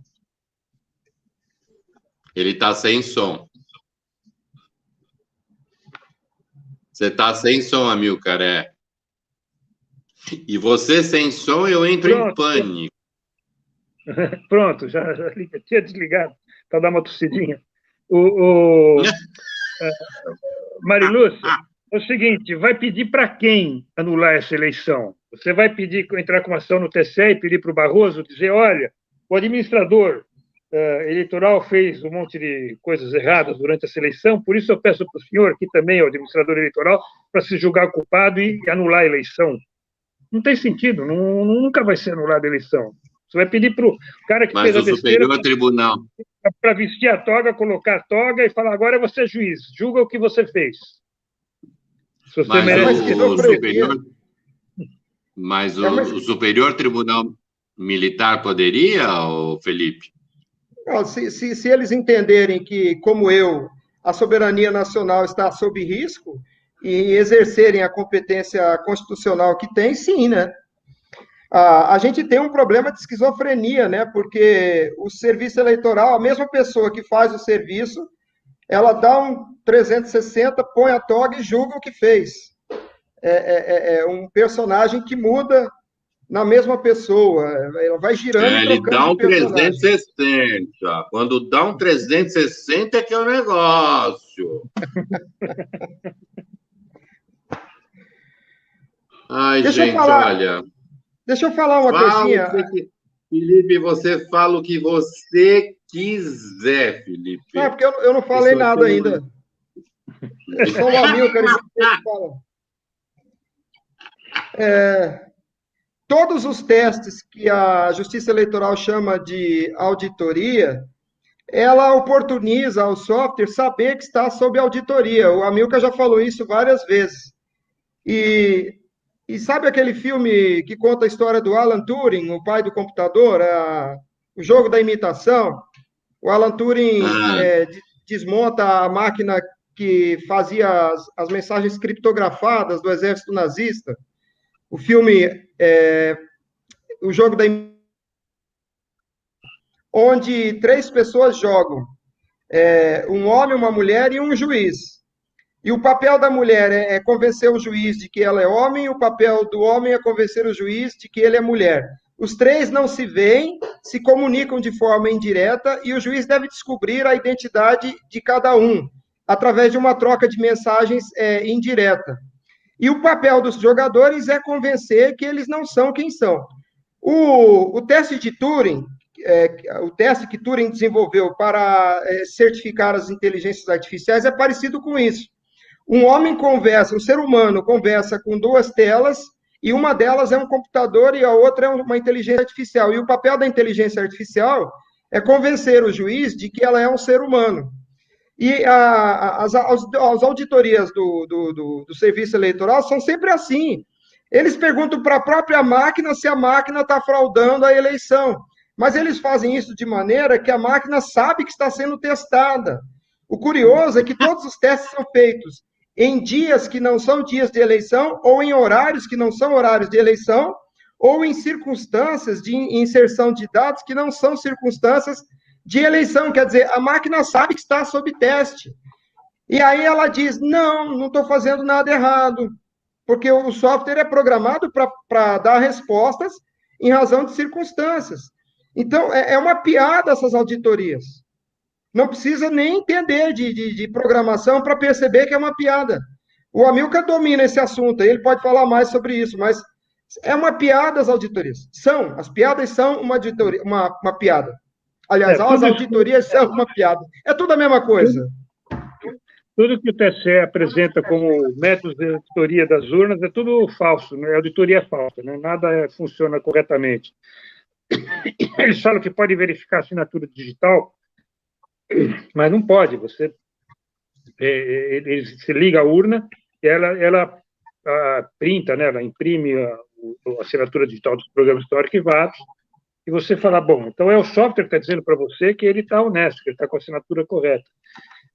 Na auditoria que nós fizemos em 2014, lá do PSDB, o TSE não permitiu para a gente, para os auditores, ver o conteúdo da memória da urna.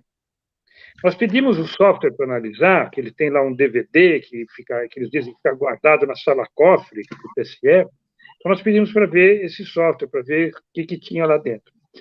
Quando veio, nós percebemos que estava faltando, tinha partes, tem chips lá programáveis na urna que o software não estava naquele DVD.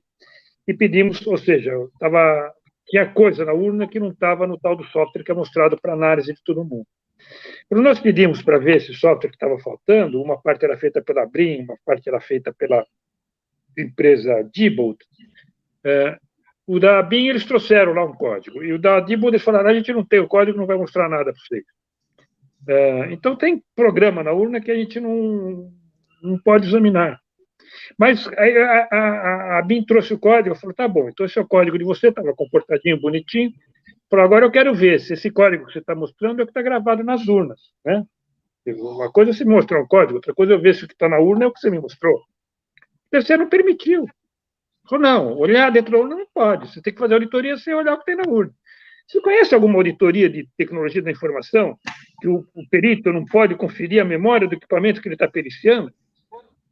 Então, isso não é perícia, isso não é auditoria. Você chama de auditoria um monte de procedimentos, nenhum deles é auditoria. Você mandar a urna imprimir a assinatura digital, o hash, como eles chamam, não é auditoria. A zerésima, caramba, é só olhar. A zerésima, o que é? Você pega, é uma lista de papel, que é o limite, que está escrito o nome de todos os candidatos, e do lado do candidato tem uma bolinha. Do nome do candidato tem uma bolinha. Isso é o que está lá. Eu olho no papel e vejo isso. E eles falam, tá vendo? Tem 0 votos, tem um 0 do lado do nome do candidato.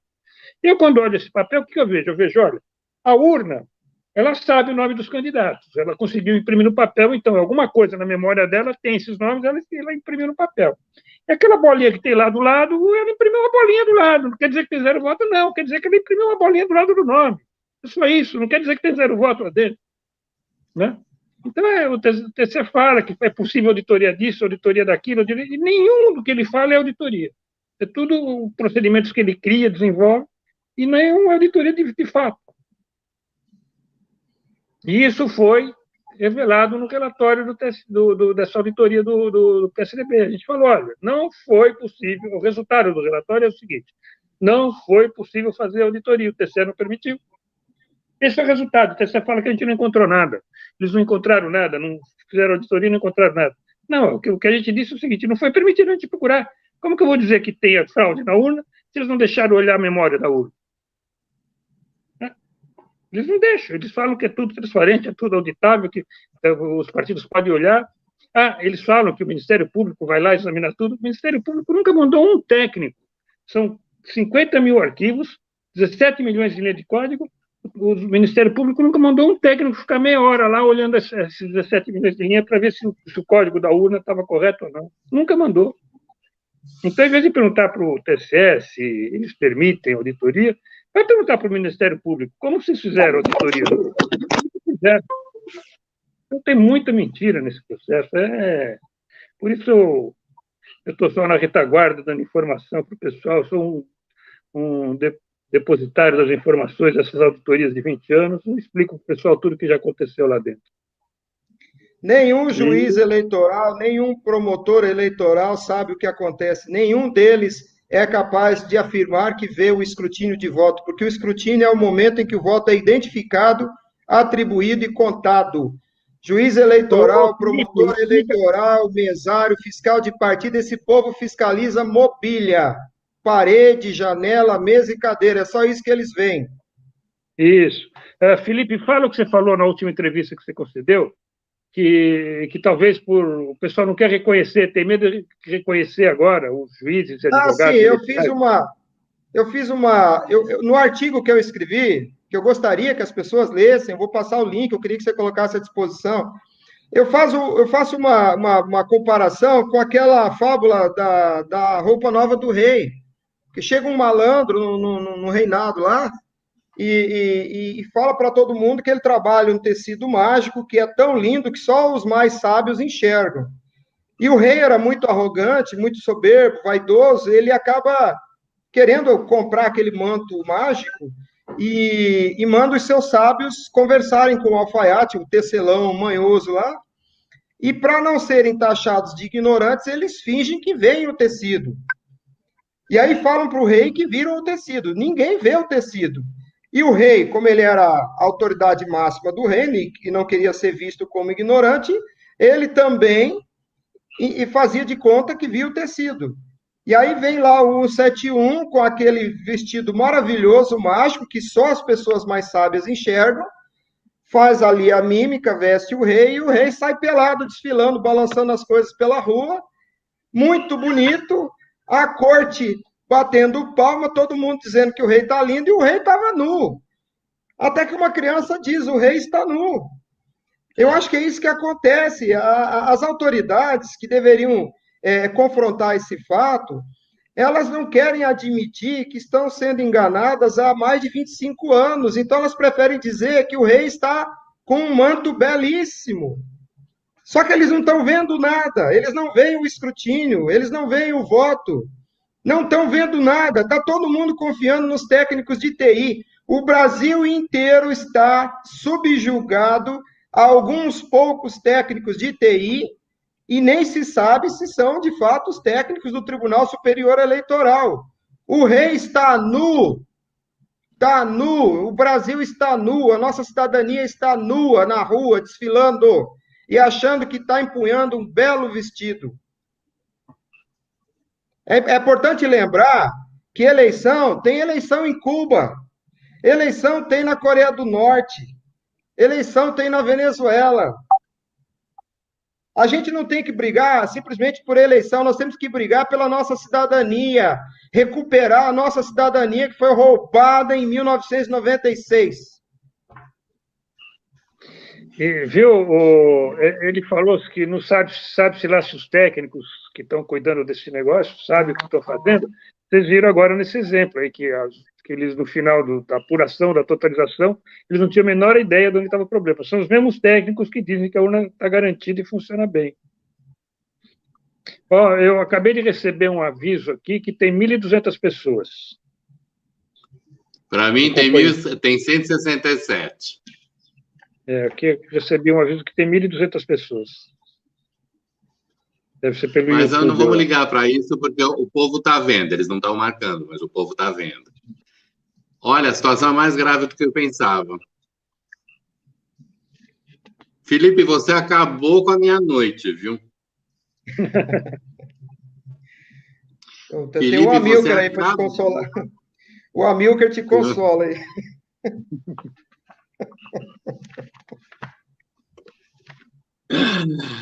Ai, que situação, meu Deus. Eu não estou acreditando.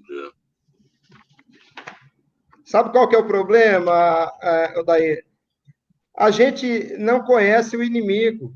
É por isso que eu falo, as pessoas precisam entender o que está acontecendo, tem que buscar conhecimento, tem que defender as proposições corretas, porque não é à toa que essa mentira dura mais de 25 anos. Como é que uma mentira dura mais de 25 anos? É porque ela é muito bem contada. As pessoas têm que se dar ao trabalho. Esse artigo que eu escrevi tem só 14 páginas. Gente, faça um esforço de ler. Se ler uma página por ano, assim, proporcional a um ano de fraude, sobrarão ainda outros 14 anos para a pessoa refletir. A fraude é o escrutínio secreto, a ação em si é fraudulenta, de contar voto em segredo.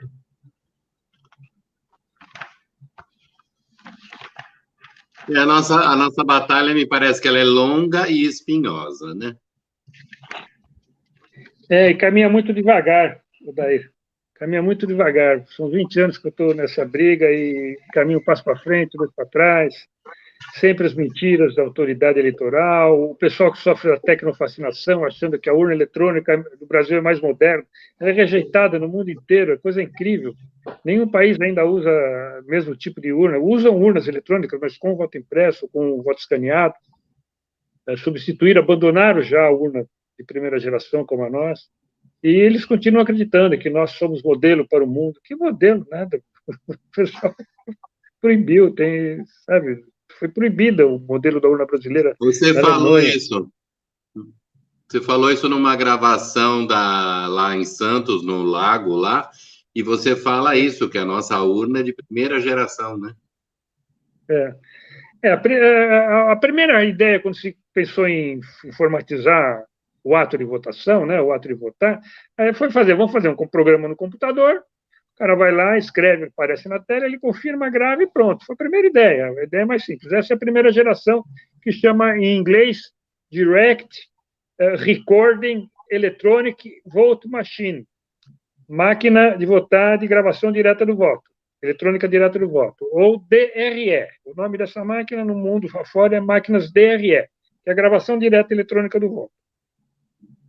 Mas depois das primeiras experiências que teve na Holanda, teve na Índia, o Brasil entrou em quarto ou quinto lugar nessa fila, aí não foi o primeiro lugar, não. E eles perceberam que não dava para fazer auditoria desse jeito, que garantir que o software não desviava voto era impossível. E tecnicamente possível. O TCE, por exemplo, fala que usa assinatura digital para garantir que o software não foi modificado. Só que quem inventou essa técnica de assinatura digital, que é uma técnica complicadíssima, uma matemática pesada, chama-se criptografia simétrica, é um professor chamado Ronald Rivest, lá do MIT, nos Estados Unidos. Ele, quando viu que estavam dizendo que usavam a assinatura digital para garantir que o software era honesto, ele falou, não, está errado, a assinatura digital não serve para isso. Ela pode garantir que o software não foi modificado, não que o software é honesto. Né?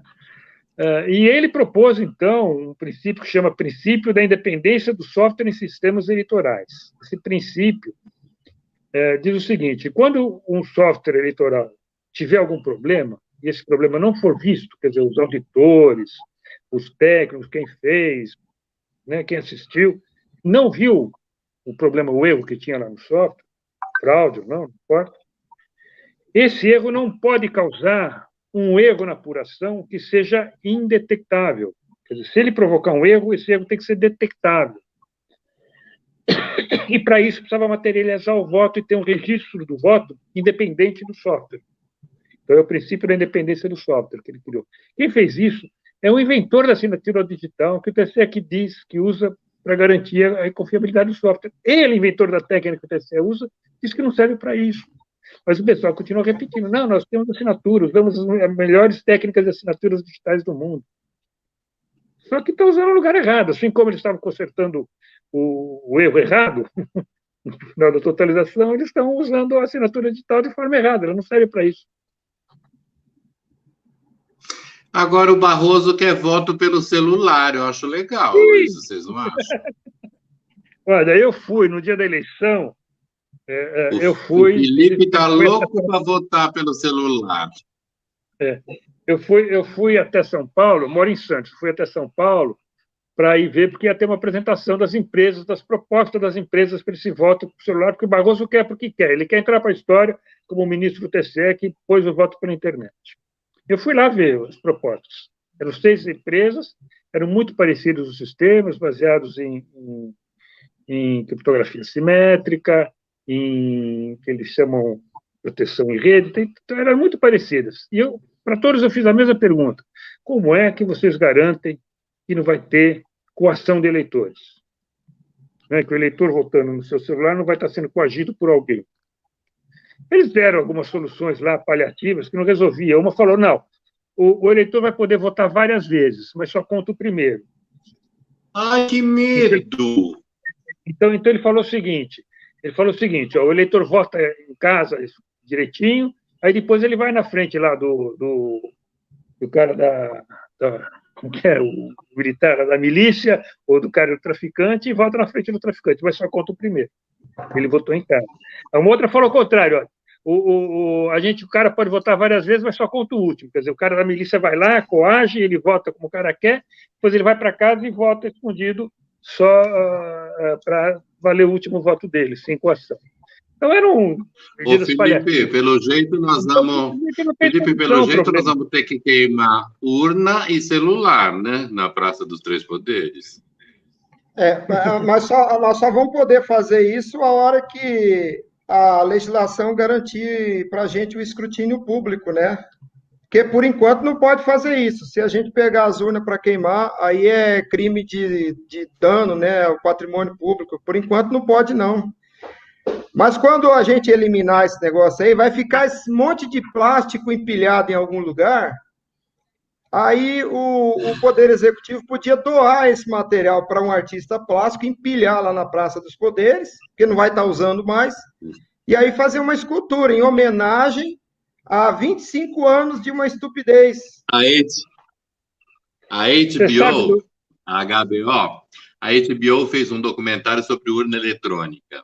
E lá eles também fizeram o teste. Você deve ter visto, né, Amilcar? E lá, se não se procura HBO. Eu que fiz a legenda em português desse vídeo. Eu que fiz a legenda em português. A legenda em português foi eu que fiz. Felipe é só top de linha, né, Felipe? Olha, ele que fez a legenda do vídeo da HBO. Aí Por eu isso que ele vi não esse pode, vídeo que você fez. Ele não por pode isso que ele não pode aposentar, aposentar. mas não pinta a barba também. Pintar a barba é muita bandeira, pelo amor de Deus. Não pinta a barba. Aí ele os caras pegavam, eles foram, Felipe, lá no ferro velho em cibernético, pegavam as urnas que estavam no ferro velho e conseguiam fraudar até as urnas na atualidade. Você lembra desse pedaço, Amilcar? Sim, sim. Esse daí, nesse momento, quem estava falando lá era o professor Alex Alderman. O Alex Alderman, em 2006, ele fez esse teste, esse ataque. Ele pegou 2 urnas,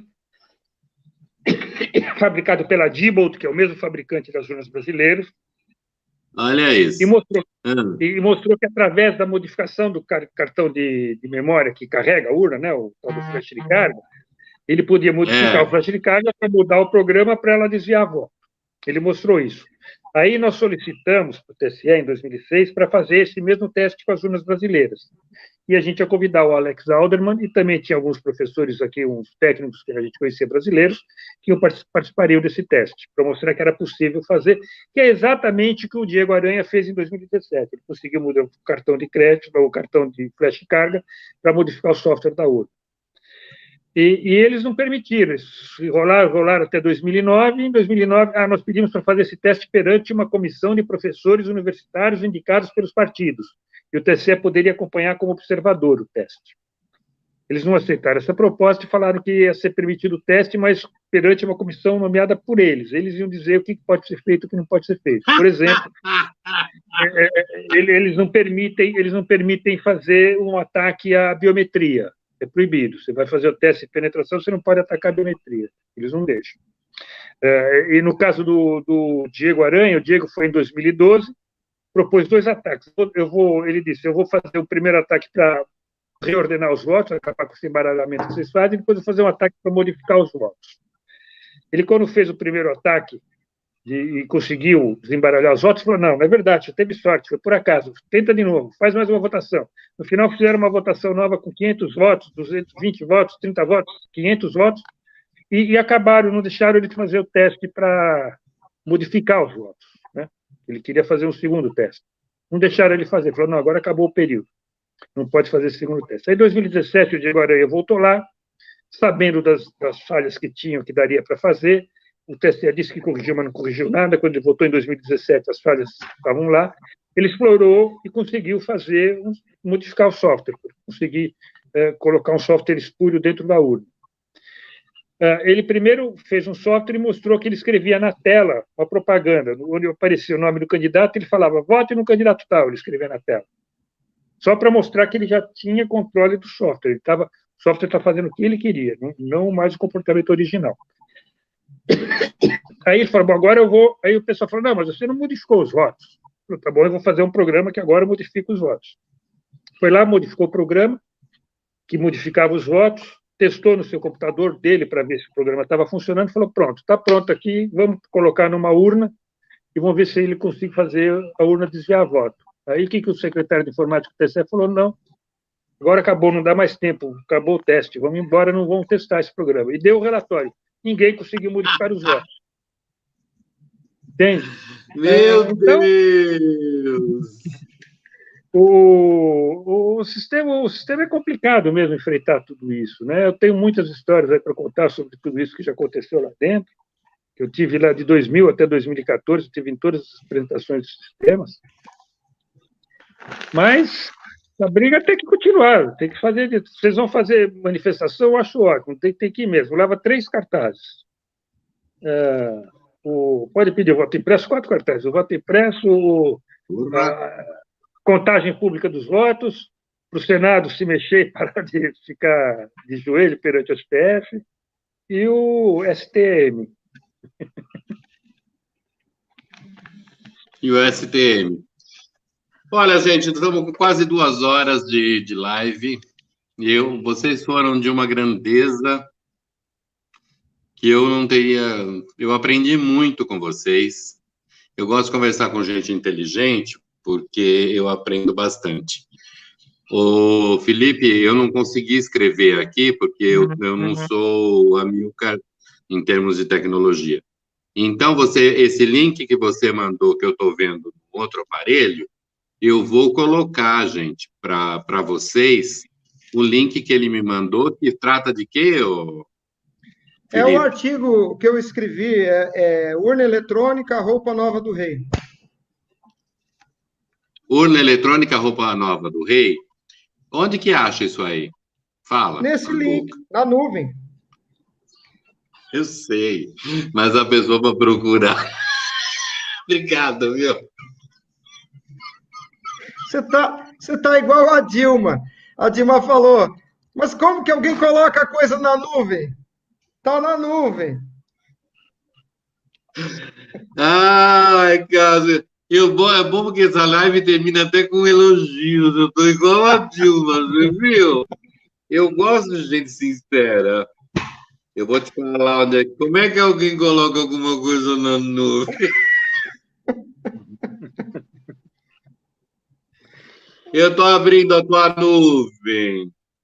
Urna cáspita, tá na nuvem mesmo. Achei que ia estar no site. Me estrepei. Eu vou colocar, gente, na descrição, quando encerrar essa live, eu vou colocar na descrição desta live, eu vou colocar esse link que está na nuvem, que eu descobri agora, para vocês lerem. Eu achei que eu ia abrir um site e ia falar para vocês, e da Google não serve, né? Se a pessoa der um Google, não serve. Não aparece. Não, tem que ir no link ativo. Não, eu liberei a Dilma geral aqui, quase 2 horas já estou. Gente, olha, eu quero agradecer muito a todos vocês aqui presentes. Quero agradecer vocês, convidados, vocês foram de uma grandeza e eu espero poder contar com a colaboração de vocês quando eu tiver dúvidas, ainda que não seja em live, que seja privadamente, para poder fazer as perguntas para vocês. Muito, muito, muito obrigado. As pessoas falaram coisas bonitas aqui, bastante, enfim. A batalha é longa e nós vamos lá com nossos 4 cartazes, 5, porque nós vamos lutar bastante daqui até 2022. Mas a gente não desiste, porque brasileiro não desiste nunca. Pois não? Eu vou falar uma última coisa. Você faz a gente rir, mas esse assunto é muito sério, gente. Roubaram a nossa cidadania.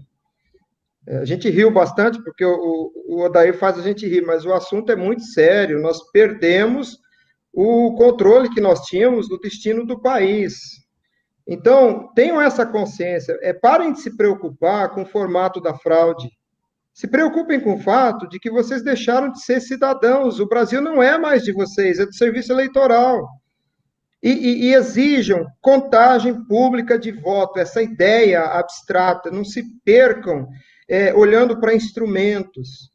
Pensem na sua cidadania e exijam esse direito cidadão de contar os votos e de entender a contagem dos votos. E entendam, roubaram a nossa cidadania em 1996, quando passaram a nos impedir de praticar o sufrágio no sentido próprio do sufrágio.